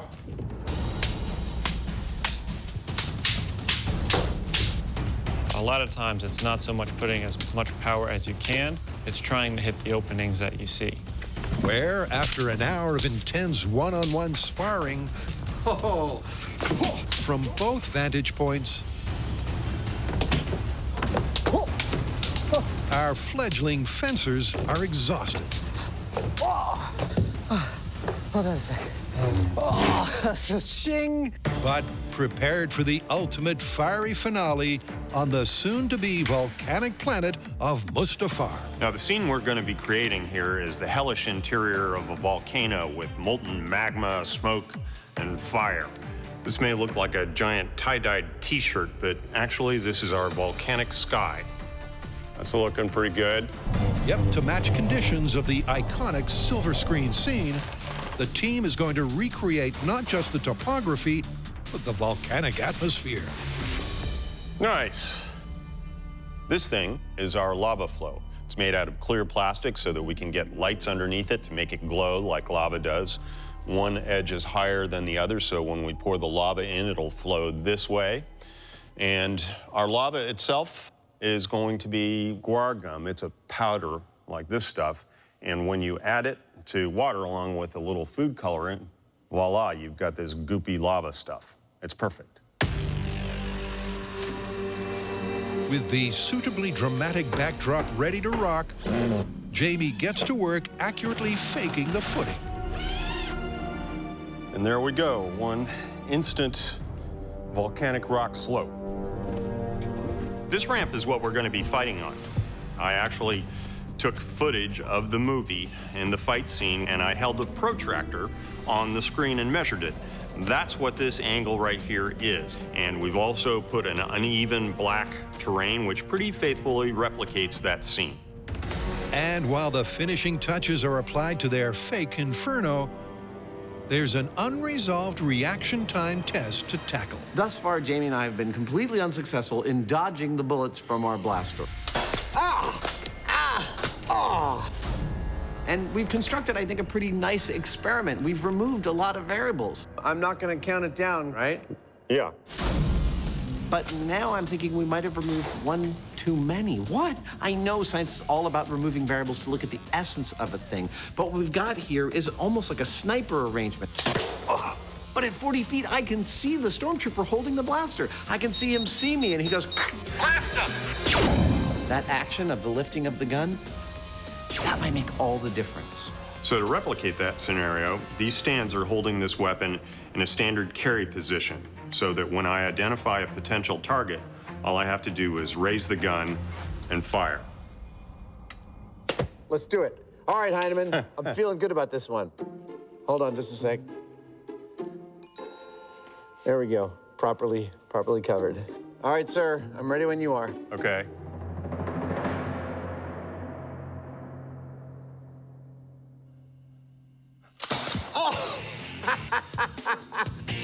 Oh, ow! Right in the knee. Oh! The gun raise takes an additional 400 milliseconds. Despite that, Adam's first attempt would have left him limping. There was no getting out of the way of that one. Set? Yep. That was a good one. Unlike the first series of tests, Adam is able to move before the bolt reaches him, but he still can't avoid the hit. All right, sir, I'm ready when you are.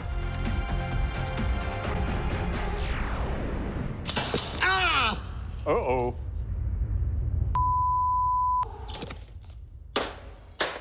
I just had to curse because that hurt really, really badly.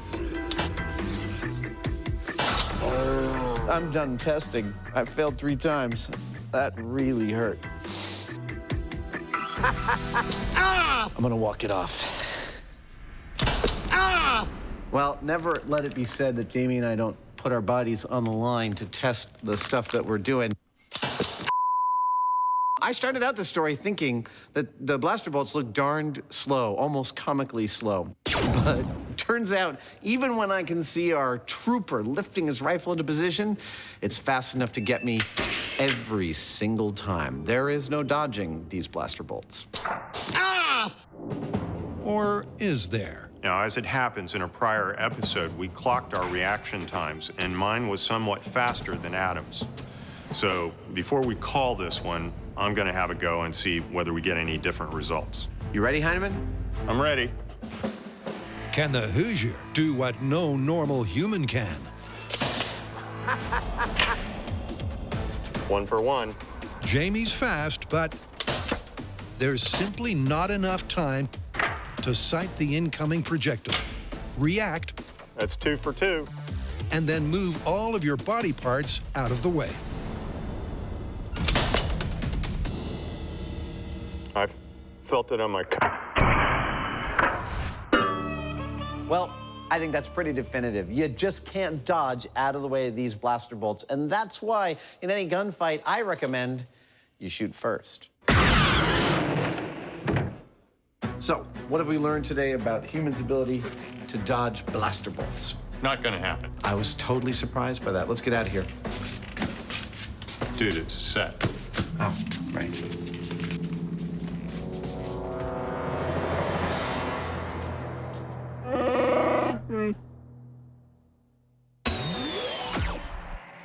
Before we come out swinging, let's talk about this higher ground thing, because from a military point of view, it's supposed to be really important. Well, it does provide several distinct advantages. It is easier to defend, and being on higher ground affords you a wider field of vision than your opponent. As long as 2,500 years ago, Chinese General Sun Tzu advised that if your enemy was on higher ground, do not ascend to attack him. Yeah, but while higher ground may be really important if you're talking armies having to charge up or down a hill, we're just talking about two guys that are only a few feet away from each other, and that may be an entirely different thing. Right, well, and then there's the moralistic argument. See, when Obi-Wan says to Anakin, "It's over, I have the higher ground," he might be talking from a moral perspective as a Jedi who has rejected the dark side and he's on the right side morally. Yeah, but we've got no way of testing that one. No, we don't. Wait, what are we doing back here on the Rebel base? I thought we had put this myth to bed. Uh-oh. And we had, except, well, we realized that we'd left one thing hanging. And that is, when we looked at all the ways the good guys get out of the way of the blaster bolts from the stormtroopers, they don't just dive out of the way. No. In fact, Jedi have their own technique. They pull out their lightsaber. I would have one, but I'm Han Solo and he doesn't carry one. And they actually deflect the blaster bolts coming towards them with the lightsaber. Is that possible? That's what we want to test. All we need is a Jedi. Well, as luck would have it. Are you ready, Colby? Let's do it. As we know, Colby Boothman, Master Swordsman, is about as qualified as anybody to attempt to fend off blaster bolts with a sword. Colby, are you ready? Ready? The rules of this game are pretty straightforward. Colby, here we go. Without warning, I'm going to fire a shot. Colby's going to make his best effort to knock it out of the air. Whoa! Holy crap, he actually blocked it. Yep, our earthbound Jedi made contact. But with the next three sailing past his defenses, maybe it was a one-off lucky hit?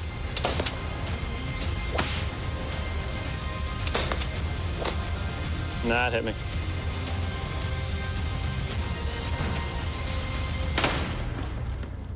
Did he get that one? Yeah.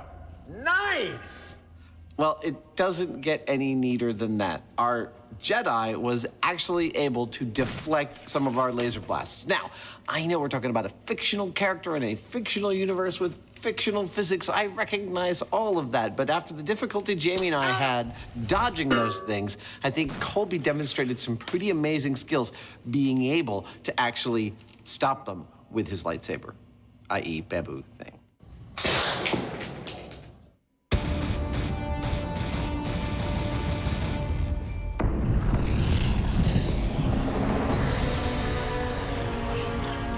Welcome to the planet Mustafar.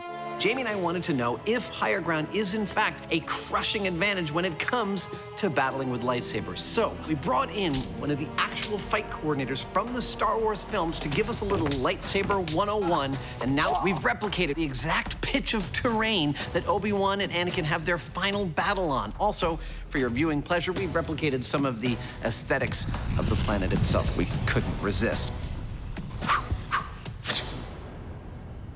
Am I allowed to make my own sound effects? Okay, go ahead and turn the power on. So how's this gonna work? Well, we're gonna do 25 rounds with Adam on the high ground and then 25 rounds with me on the high ground. There you go, sir. To protect the lower person's head, we're using this kendo helmet, and it's wired along with the rest of the suit, so we'll be able to see if we actually get a score on that. I'm gonna do a systems check on your helmet. Yeah. Hey, reset. The rules are simple. Yep. When you get hit by a sword stroke and your lights light up, that's a point for your opponent. Totally feels more realistic with this terrain, doesn't it? Yeah, it came out quite nice. At the end, we'll All right. tally up the score and see what we got. You ready, Heidemann? You betcha. Are you a Sith or a Jedi? I would be a Sith. That's what I would have said, but I didn't want to insult you. All right, let's go, Sith.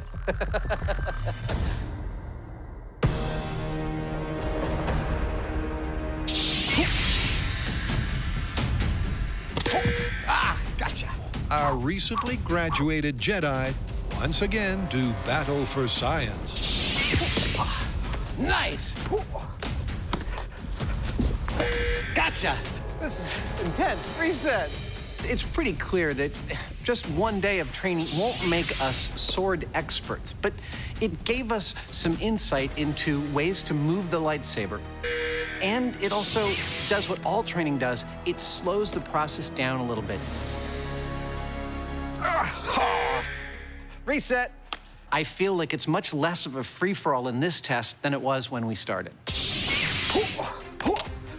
Oh, gotcha. They are certainly more skilled, Reset. more clinical in their execution. Oh, dead. Reset. But as the contest continues, it's clear Jamie, supposedly at a deadly disadvantage, Dead. is holding his own. You and I are quite evenly matched, sir. At this point, I feel like I'm making quite a number of scores. And to me, that says that this is not a definitive thing, that higher ground always wins. Yep, and with Jamie exacting the revenge of the Sith. You didn't quite nail me in the ghoulies, but that was a good shot. Careful with that, will you? Part one of the competition reaches its exhausting conclusion.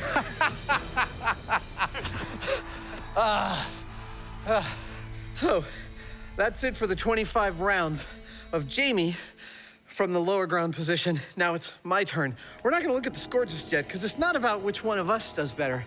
It's about whether higher ground does significantly better than lower ground. Yep. All right, Mr. Heinemann, you ready? I'm ready. Okay. But my intuition right now says higher ground is not a crushing advantage. However, when Jamie takes the high ground, he immediately racks up several quick-fire wins. And Adam's obviously off balance. Reset. Oh! Okay. But as Adam adjusts Oh, I got your foot there. and finds his footing, You got me. it once again appears to be a relatively even contest. Despite the uneven playing field, each position seemingly offers as many scoring possibilities, equal pros and cons. And with all 50 fights done and dusted, the conclusion is clear. Yeah, they both have their different sort of approaches. In the higher ground, you feel a slight bit of superiority because you're high up, but that's quickly dispelled by dying repeatedly. So what do the numbers say? Well, the numbers tell an interesting story, though it's not the story that the movie tells. Out of 50 trials, low ground won 26 times and high ground won 24 times. Well, that's about as close to dead even as you can get without being dead even. Indeed, and that tells me that this myth is dead busted. Let's go back to our home planet. Okay. Where's Jamie's home planet?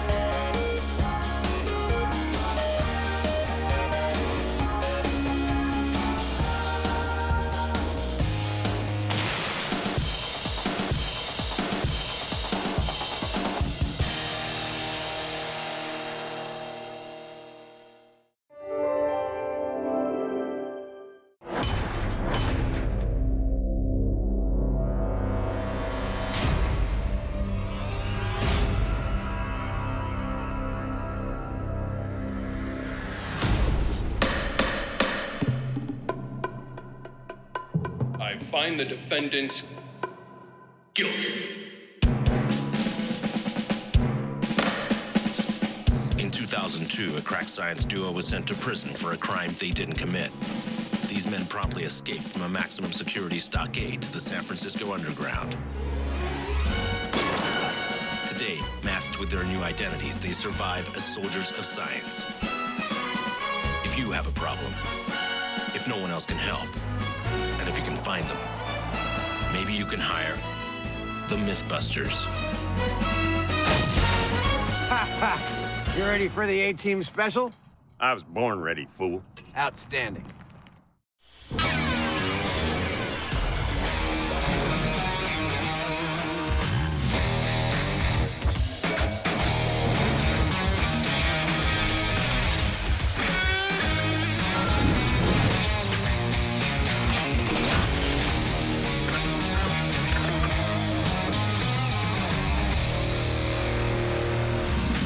Jamie, did you ever watch that show, The A-Team? Sure. All right. Which character from The A-Team do you think I most closely resemble? Which one was that guy that keeps ending up in the mental institution? Murdoch. That's Murdoch. That's the one. All right. Well, we have an entire episode devoted to the 80s cult classic, The A-Team. What's on the docket? Well, later we will be trying to disable a car with a manhole courtesy of a sewer explosion.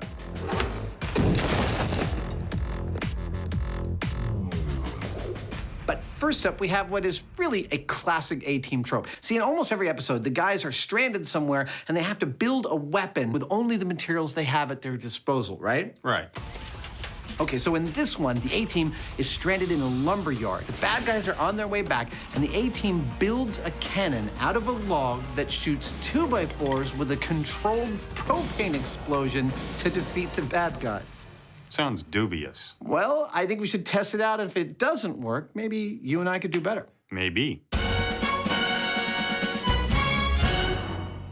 So, Don't touch me. okay.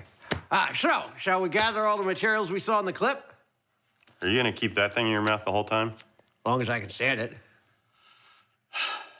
All right. So, solenoids. It looks almost exactly the same. In the show, the A-Team guys built their wood cannon in a general-purpose shop that was attached to a lumber yard. Now, they had a log, and they drilled a hole down the middle of it to make a cannon barrel.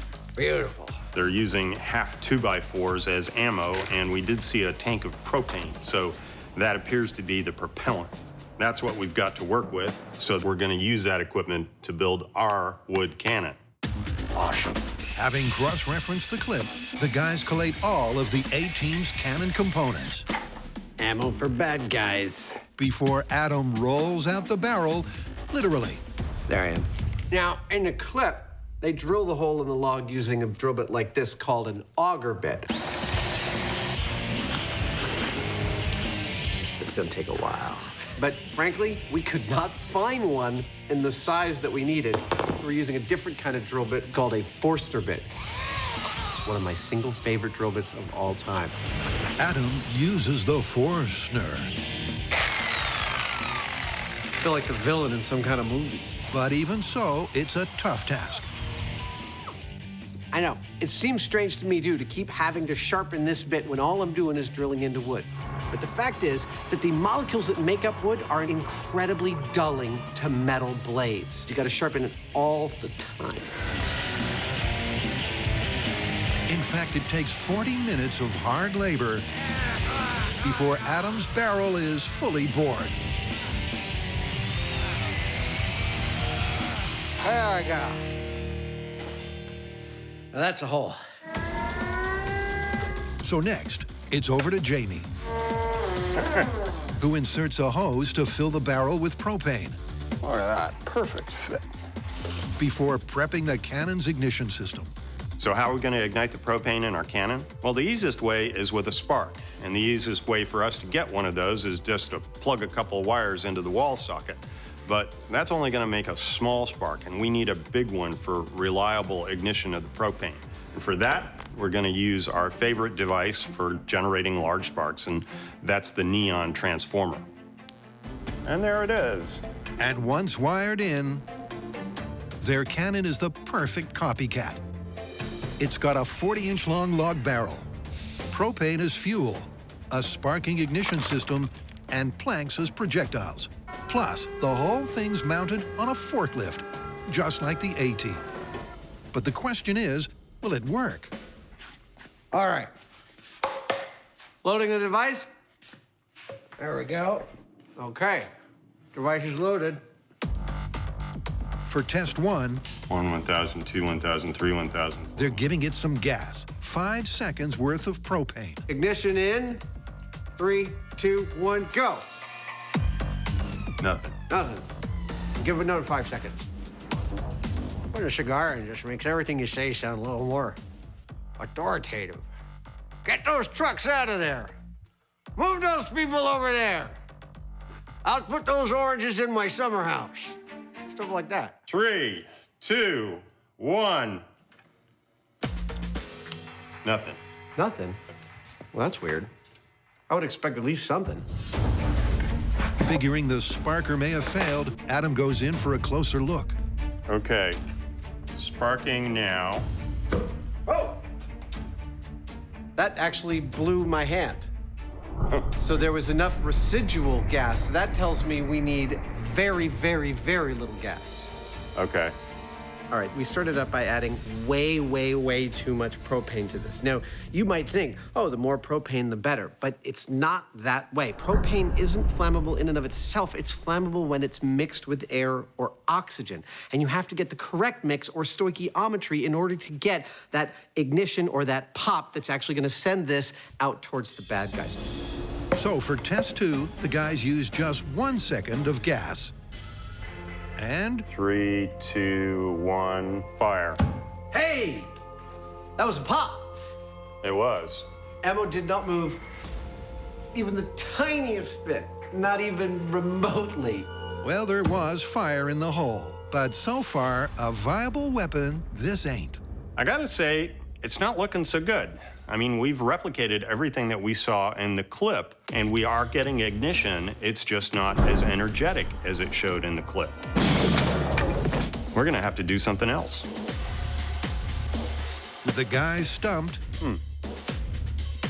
this A-team is gonna need a plan B.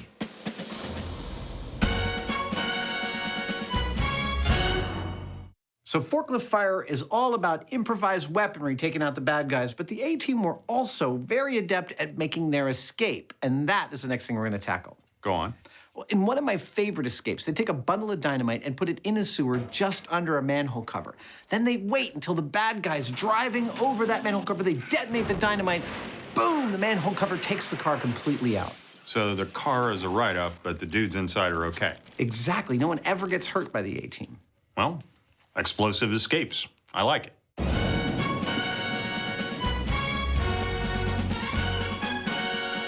The myth is that by placing the dynamite just inside the drain, the A-team could evade the villains without injuring them. But is that really possible? That's perfect. So there's a plan, right? Of course there's a plan. For some reason, urban areas don't like it when you use explosives in their sewers. So, in lieu of that, we've come to our favorite place in California where we can blow large things up and even dig holes in the ground, Ione, California. Thanks to its remote location, Ione is the perfect place for some manhole mayhem. But the digging will come later. Now, obviously, since the A-Team placed their sticks of dynamite inside a sewer, we are going to do the exact same thing. Perfect! Nice ride. But it raises the question, why would they go to the trouble? I mean, what's the difference between it on the ground and in the sewer? And this leads to the A-Team's MO, which is they don't ever want to kill the bad guys. They just want to neutralize them as a threat. So in order to test whether or not their method is truly non-lethal, we're going to need a control. That is, 9 sticks of dynamite, just like the clip, placed on the ground with this car placed right on top of it. Find out what happens to the driver of the car when we blow that up. My prediction, it's not going to be pretty. So with the car from the clip, the guys are green lighting a control test. What's next? Buster. Will a dynamite detonation outside a sewer cause casualties where an internal one would not?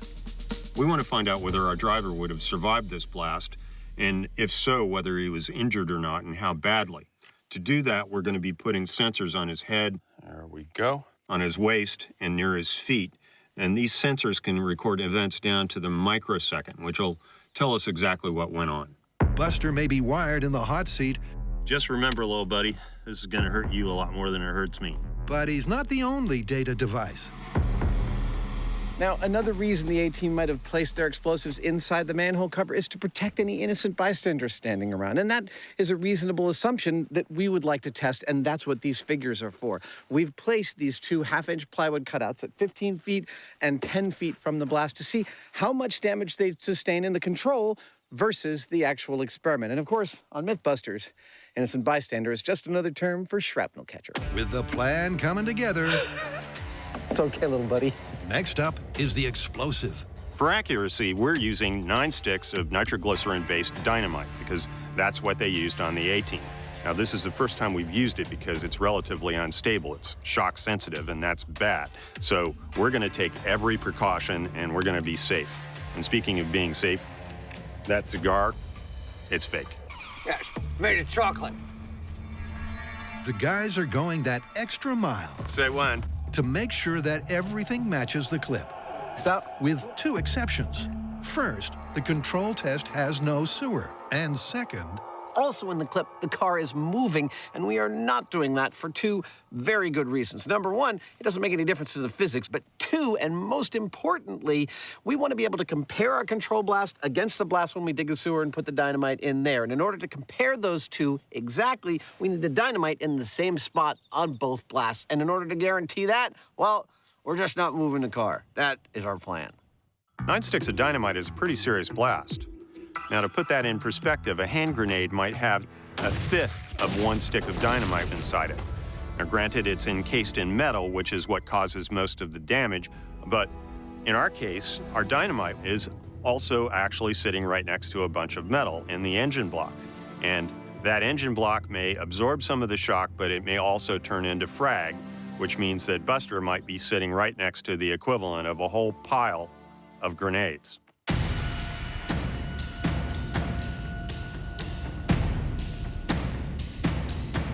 All right, sir. You ready? I'm ready. Okay. You mind if I take the first plunge?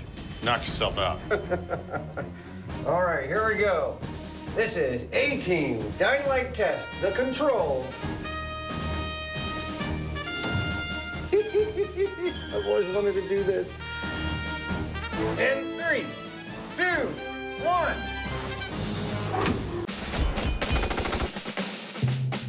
in the MythBusters A-Team special, These things taste terrible. the guys were wired up to a countdown In 3, 2, 1. that just got cut. What happened to our countdown? We'll get right back to it, I promise. I just wanted to remind everybody that what we are testing is how lethal 9 sticks of dynamite detonated on the ground under a car are to both the driver of that car and to innocent bystanders on the street. That is our control test. Now, back to our regularly scheduled countdown. This is A-Team Dynamite Test, the control, in 3, 2, 1.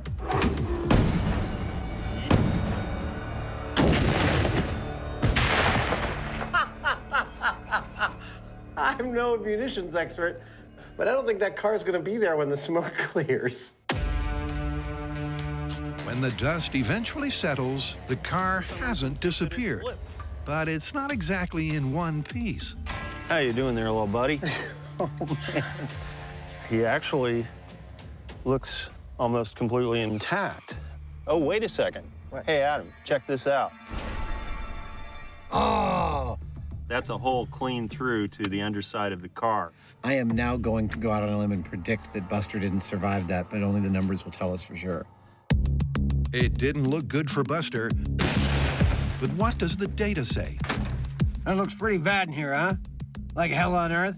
But get this. Buster actually survived that blast. I know! Don't get me wrong, he is not walking away from this blast. No, no, no. He's legless below the knees. He has permanent hearing damage, if not almost total hearing loss, and permanent lung damage. He's not walking away, but he's not dead either. Although Buster may live to see another day, his injuries are way too awful for the A-Team, and he's not alone. Upon careful looking again and again at this high speed, I'm noticing that the blast pressure wave, which normally would be coming upward and outward in a symmetrical bubble, is not doing that. Instead, it's starting out as two bubbles that are coming out underneath and to the side of the car, spreading out the energy coming off of this blast to the side. That energy to the side spells bad news for the bystanders. At this point, you might be wondering how our bystanders have been holding up, and I can tell you, our bystanders withstood a pressure wave of 90 psi, 90. That's lethal. They were dead. With death and destruction from shockwave and shrapnel, the control blast was catastrophic. But will going underground, as per the A-Team's technique, really make a difference?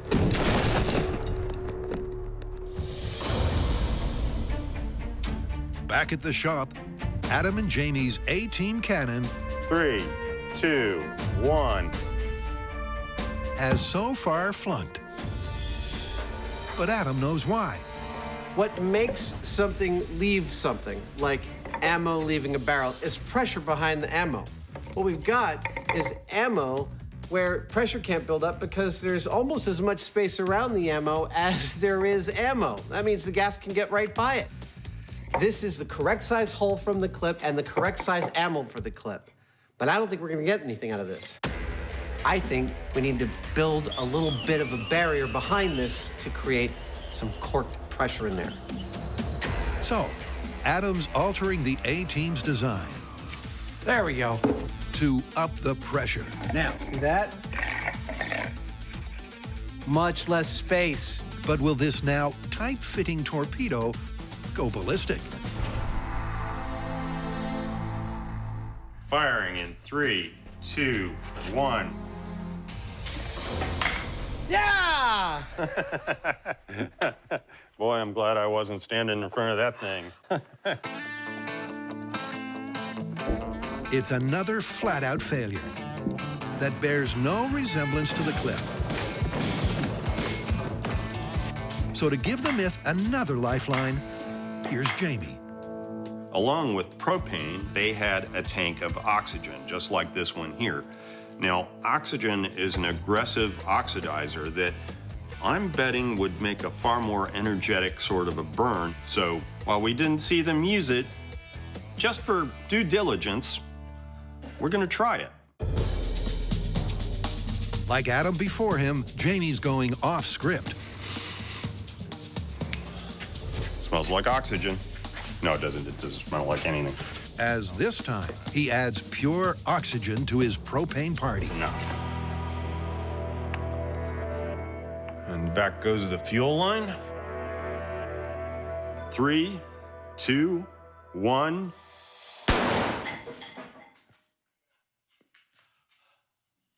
Oops. Wow, well, That wasn't exactly what I had in mind. I mean, I knew the introduction of pure oxygen in there would make a more energetic reaction, but I didn't think it was gonna blow up the whole barrel. I mean, it was kind of scary. But it does make me think that if I dial back the oxygen to just the right amount, I should be able to find a sweet spot that shoots that wooden ammo out as pretty as you please. After watching the dismal results we were getting trying to use propane to shoot projectiles out of our cannon, you might be wondering why the addition of oxygen made the reaction so much more vigorous. I mean, oxygen's in the air I'm breathing right now, isn't it? Well, yes, but less than you think. Breathable air is actually 78% nitrogen and only 21% oxygen. What Jamie filled the barrel with before the addition of propane was 100% pure oxygen. Now, what do you need for the burn to happen? Propane and oxygen. And what he put in there was 5 times more pure than what is in the air. Thus, the reaction we got was much more powerful. So with some running repairs on their log, Better than new. and some better late than never safety shields, There we go. That makes me feel safer. it's all systems go to find out if there is a propane and oxygen mixture that will fire their projectile but won't destroy their cannon. Okay, I'm fueling. 3, 2, 1. Hey! It moved about a foot. For each test, So going to 4 seconds. the guys are altering the relative amounts of the two gases. 1,000. Firing in 3, 2, 1.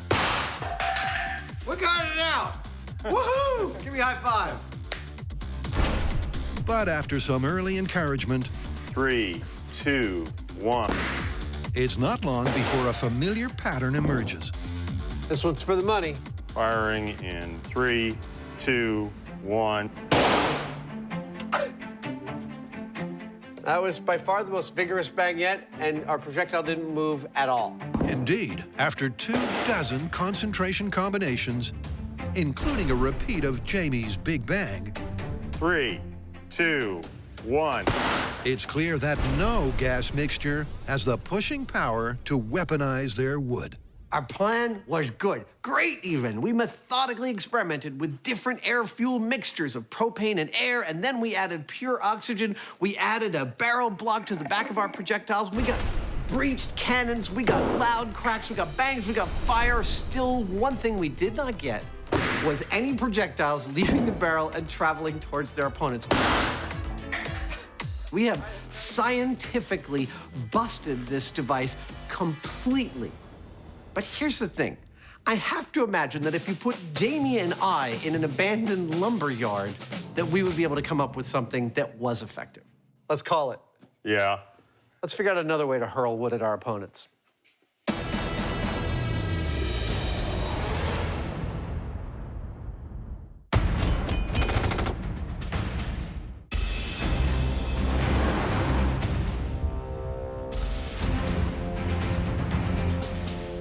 Welcome back.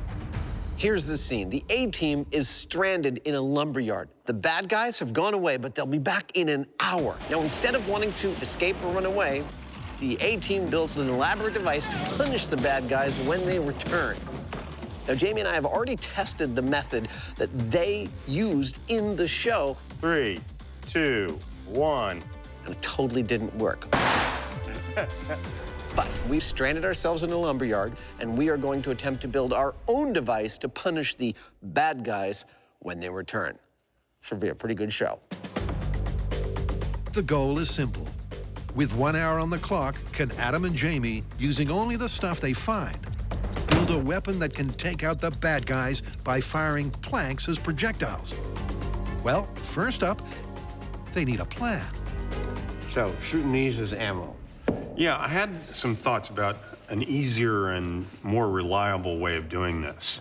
I'm thinking something like a pitching machine where we get wheels spinning and we just feed our ammo into the wheel and it kicks it out. We got one on the... There's a trailer over there. The trailer is beautiful. And so somehow we spin that up, That's right? that's gonna be terrifying. If Oh, we get yeah. that up to a nice speed, what do you think? Should we use a motor off of like the compressor? Well, I saw this wrench over here. Dude. I think these suckers go like 5,000 RPM or something scary, which, you know, I mean... When you smile, it makes me nervous. All right, so I guess the first thing is to make sure that that thing can actually power that wheel at a speed we like. Then we'll figure out a way to make that structure aimable and shootable. Yeah. All right, I love this plan. Let's do it. It's a promising plan that gets better when the torque wrench does fit the wheel hub. But will it spin it up to speed? Okay, you ready? I'm ready, go for it.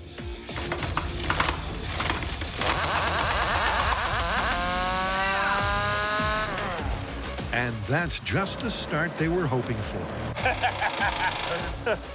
I don't know how fast that was going, but... That seems, I'm gonna call that fast enough. Being able to spin their wheel of misfortune fast is vital to launching their lumber. But will the rest of the plan come together so smoothly? In theory, this is like a pitching machine, but remember, we're doing this with lumber. We're using various tools that were not made for this kind of thing, and there are a lot of moving parts here. That's a lot of stuff that we have to integrate if it's going to actually work smoothly, which is the whole point of this. While Jamie gets on with integrating the flywheel, All right, do it. Adam's taking aim at the ammo, where he's trying to outgun the A-team by going semi-auto. Oh, this is gonna be awesome. I absolutely love and adore working like this. Seat of the pants, on the fly, figuring stuff out with what's in front of you. The solutions you come up with are weirdly elegant when those conditions arise. Yeah, baby. Wanna know how this works? The wheel sits right about here, spinning very crazy fast in that direction. This ammo box sits right about here. When Jamie pulls the trigger, that's this lever, it feeds a piece of wood out until that piece of wood contacts the spinning wheel. The moment it does, the wheel grabs that piece of wood and hurls it at one of our bad guys. Then Jamie pulls this back. You see all the ammo drops down, and he's ready for another one. Bang! I think we could fire like 15 shots in maybe 5 or 6 seconds with this thing. Rat-tat-tat-tat-tat-tat.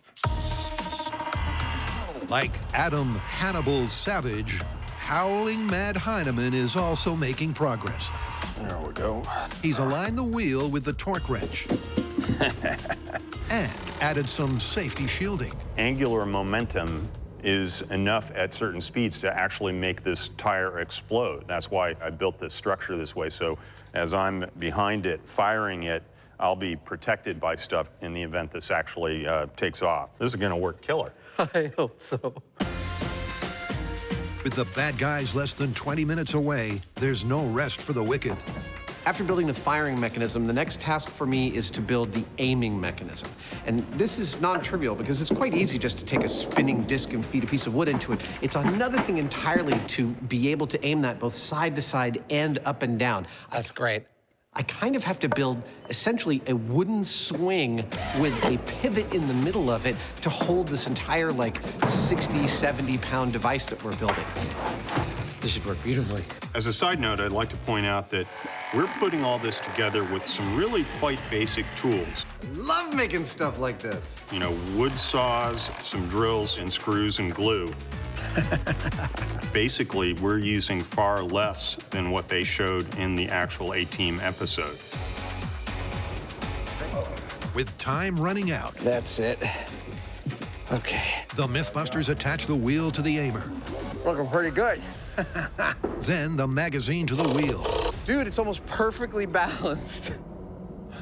Almost like we knew what we were doing. Almost like we knew what we were doing. And before the bad guys arrive, they can fire off one quick test.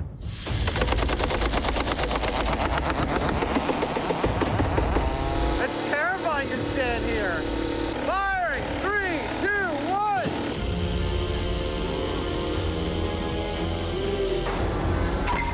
That's what I'm talking about. Hey! I hit the camera! That is awesome. Our machine is working beautifully. It's a wonder to behold. It is terrifying to be behind. When it starts out, the wheel is slightly unbalanced. It's kind of like, and it settles in. And then you pull the lever, and bang, the piece of wood shoots out like 60 feet. I hit a camera. It was beautiful. 3, 2, 1. Shooting at over 50 miles an hour, That is awesome. their forklift firer is the real deal. But next, the ultimate test.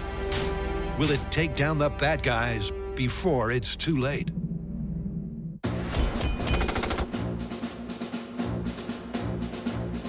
Adam and Jamie escaped from a maximum security stockade to an abandoned quarry, This is perfect. where their above-ground control caused carnage.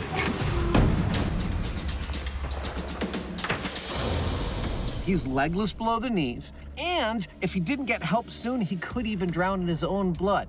All that's left for us to do now is to dig a sewer and try it again. Yep, to put the A-Team's MO to the test. Next, the guys need a city sewer Nothing like digging a good trench. to see if the same blast, but just barely underground, will be injury-free for all. Next, we put trench plates across here. Yeah, you're spot on. And we'll completely cover this except for where our manhole is gonna be. And boom, you got a sewer. Believe it or not, this is actually the first time that we've ever used a trench plate for a trench. This kind of operation, it looks like fun, and it is also incredibly dangerous. Any one of these plates could shift just a half inch and take off one of Jamie's fingers without even noticing. Tilt up. That's it. And it is this kind of operation that the two of us excel at in working with each other, because in order to do it safely, you not only have to move carefully, but it's best if the two people doing its thoughts are identical. Like a well-oiled machine.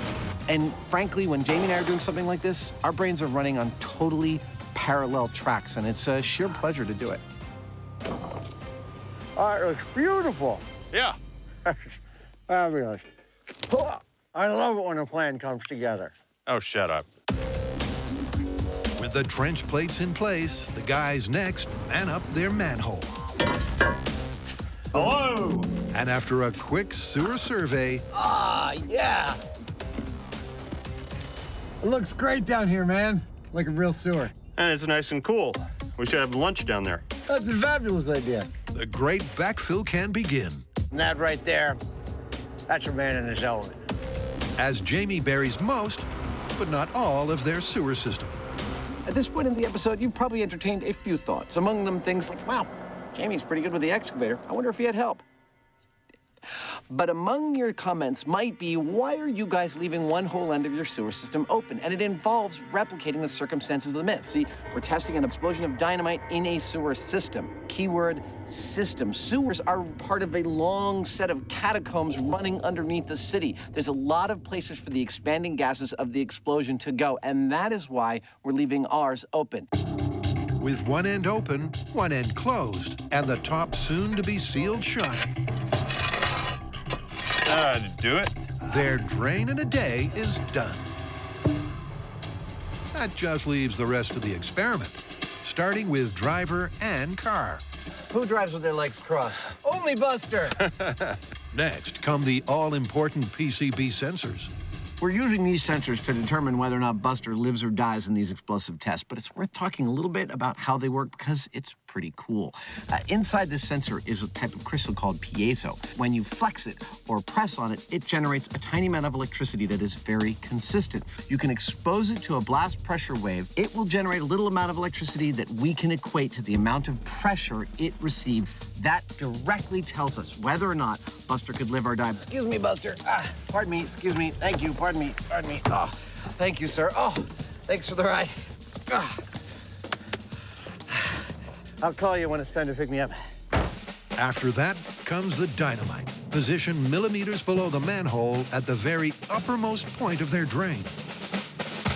So this is exactly what we see them do in the clip. 9 sticks of dynamite off to the side a bit with the manhole cover on top of it. All right, here we go. 3, 2, 1.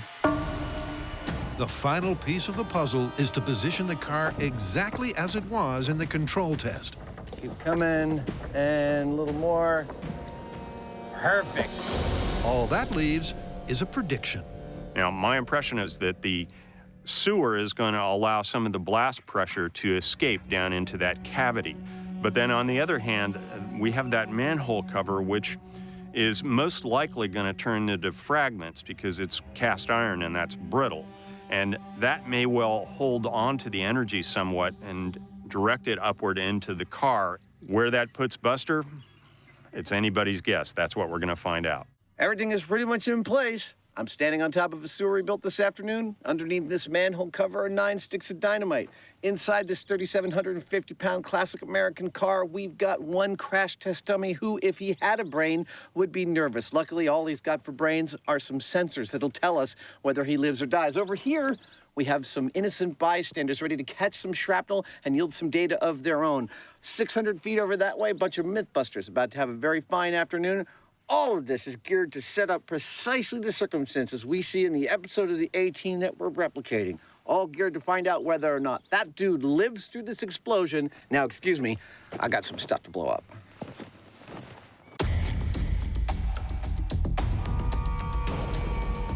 Are you ready? Yeah. All right, I'm gonna hook it up. There's 1, there's 2. Count it down. All right. Explosives in the manhole cover.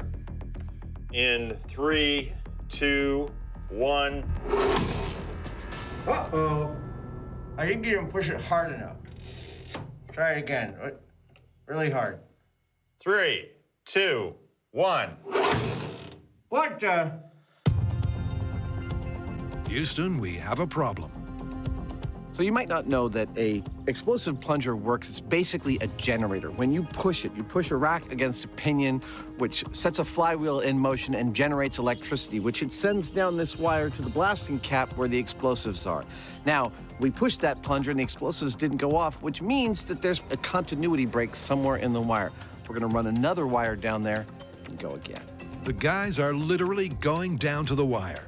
But a quick replacement later, and they're ready to rumble. All right. Be my guest, sir. Count it in. Okay, A-Team explosive in the manhole cover. In 3, 2, 1. That did it. Wow! That was awesome!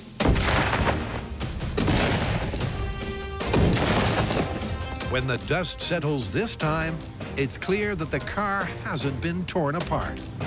We have yet to crunch the data. We have yet to look at high speed, but on the face of what I witnessed and what I can see here, it held together better than I thought it would, that's for sure. I feel like that was a fantastic comparative set of explosions. Second explosion, the dynamite in the sewer, just as we saw in the A-Team, dented the oil pan of this car, but did not break through. It looks like it didn't actually penetrate, though. Wow.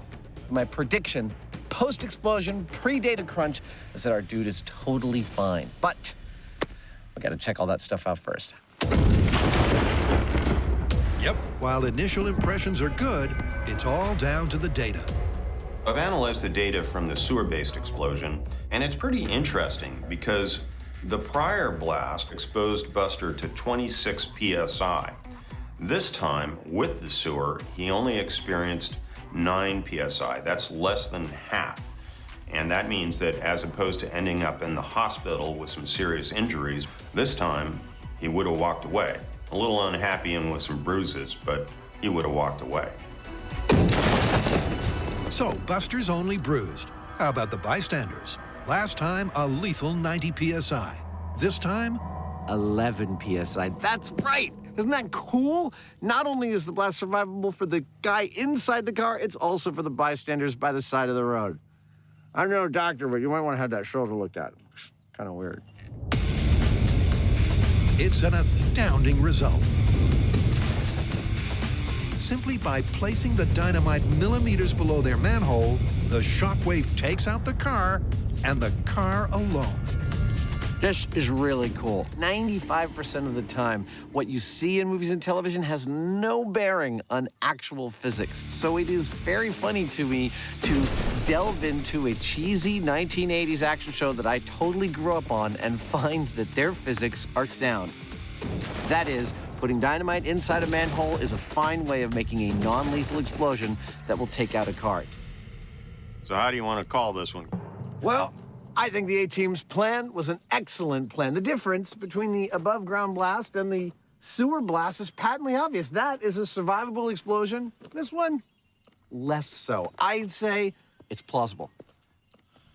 Isn't that thing kind of getting disgusting by now? It's totally disgusting. It's like chewing on a little tobacco-soaked sock. It's gross.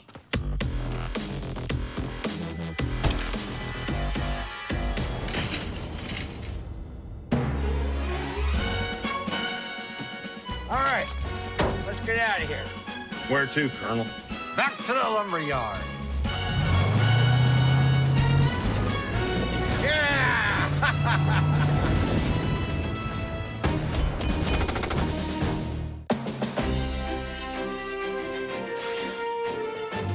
In an abandoned lumber yard, it's time to play ball.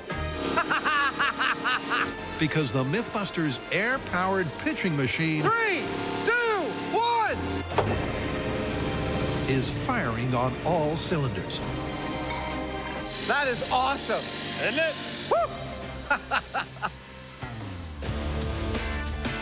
Well, our cannon is ready, and by our best estimates, this thing ought to fire these chunks of wood at something between 50 and 75 miles per hour. That is significant and dangerous. And I want to point out that this is a purely improvised build by B and Jamie. So all of this design was here on site. A sheer pleasure. This is a classic MythBusters build. Like the A-Team, the guys improvise their weapon in just 1 hour. But will it be able to hurt the henchmen? Last one. Locked and loaded. Time to find out. What exactly are we testing? Well, in the clip, the guys spend about 1 minute and 10 seconds firing their wood weapon at the bad guys to drive them off. Hit it! Yep, let's do it. For us, given that we've busted the tree cannon approach entirely, we intend to test out our own firing mechanism, both in terms of accuracy, quickness to fire, and the time it takes to take out the bad guys. Outside the double doors, there are 7 bad guys, each ready to pop up just where they did in the A-Team scene. It's showtime. But can Jamie take them down in just 70 seconds? It's a perfect start. As Jamie takes out pop-ups 1 and 2 with shots straight to the head. Yeah! And from there, well, let's roll an A-Team montage.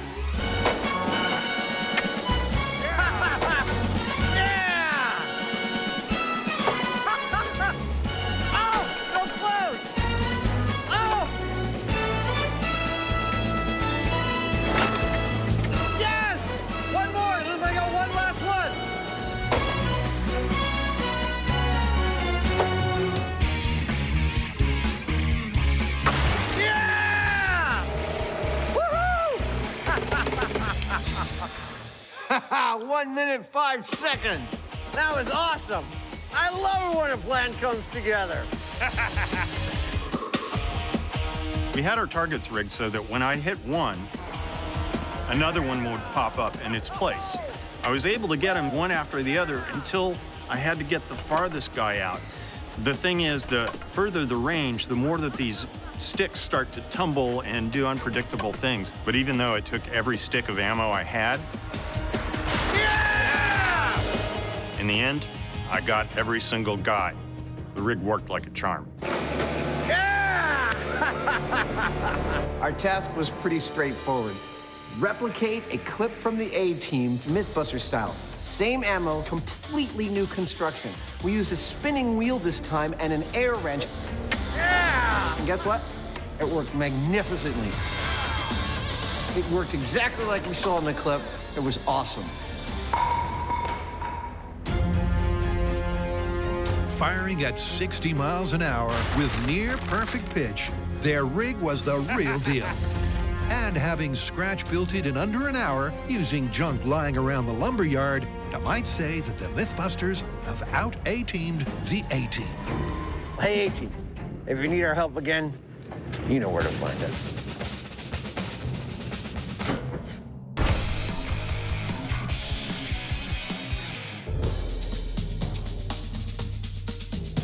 Right now, the guys can be found in Ione, 3, 2, 1.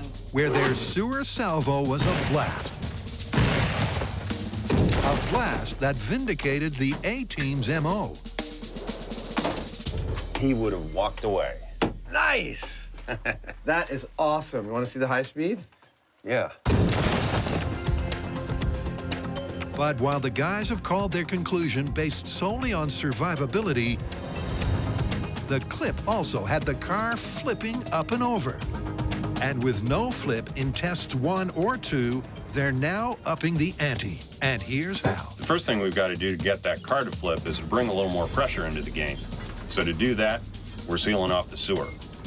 The second thing we're going to do to try and guarantee a flip is move the position of the car relative to the explosion. Now, in the first 2 explosions, we copied exactly what we saw in the show, and that is explosion happening pretty much dead center of the car underneath the engine. This time, we're going to move it over here to the left, try and get it to flip that way. That's the theory, anyway. That's the theory. And here's the test subject. You know, every time Adam and I go someplace, people ask us, where's Buster? But if you get to know him, he's kind of a jerk. Plus, he's heavy. That's why we don't mind blowing him up. Oh, he's so heavy. Oh, sorry about that. Come on, Buster. Watch your head. There we go.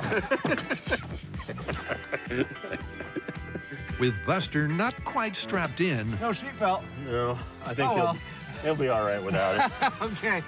the car is moved into prime position. Keep coming. That's it, right there. If anything will flip this car that well. Then it's go time. Fire in the hole! Love doing that.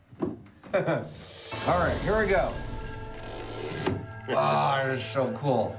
A-Team sewer explosion, final attempt to flip this car in 3, 2, 1. Oh. Ain't no flip. I know. Jamie's not happy. We have an unhappy Heineman on our hands. It's the barrel roll that never came. While the car did leap higher than ever, it didn't flip as per the clip. But as the A-Team would never say, failure is always an option. 3 setups, 3 blasts, 3 cars destroyed, 1 very tired crash test dummy, and the results are pretty darn definitive. The A-Team's plan of putting 9 sticks of dynamite inside a manhole cover in order to disable a car without killing its occupant is totally plausible, completely sound. In fact, the only thing that they got wrong in the episode, and this is shocking, is that 9 sticks of dynamite will not flip this car. But everything else is possible. It's like validating the media of my childhood. How awesome is that? I pity this fool.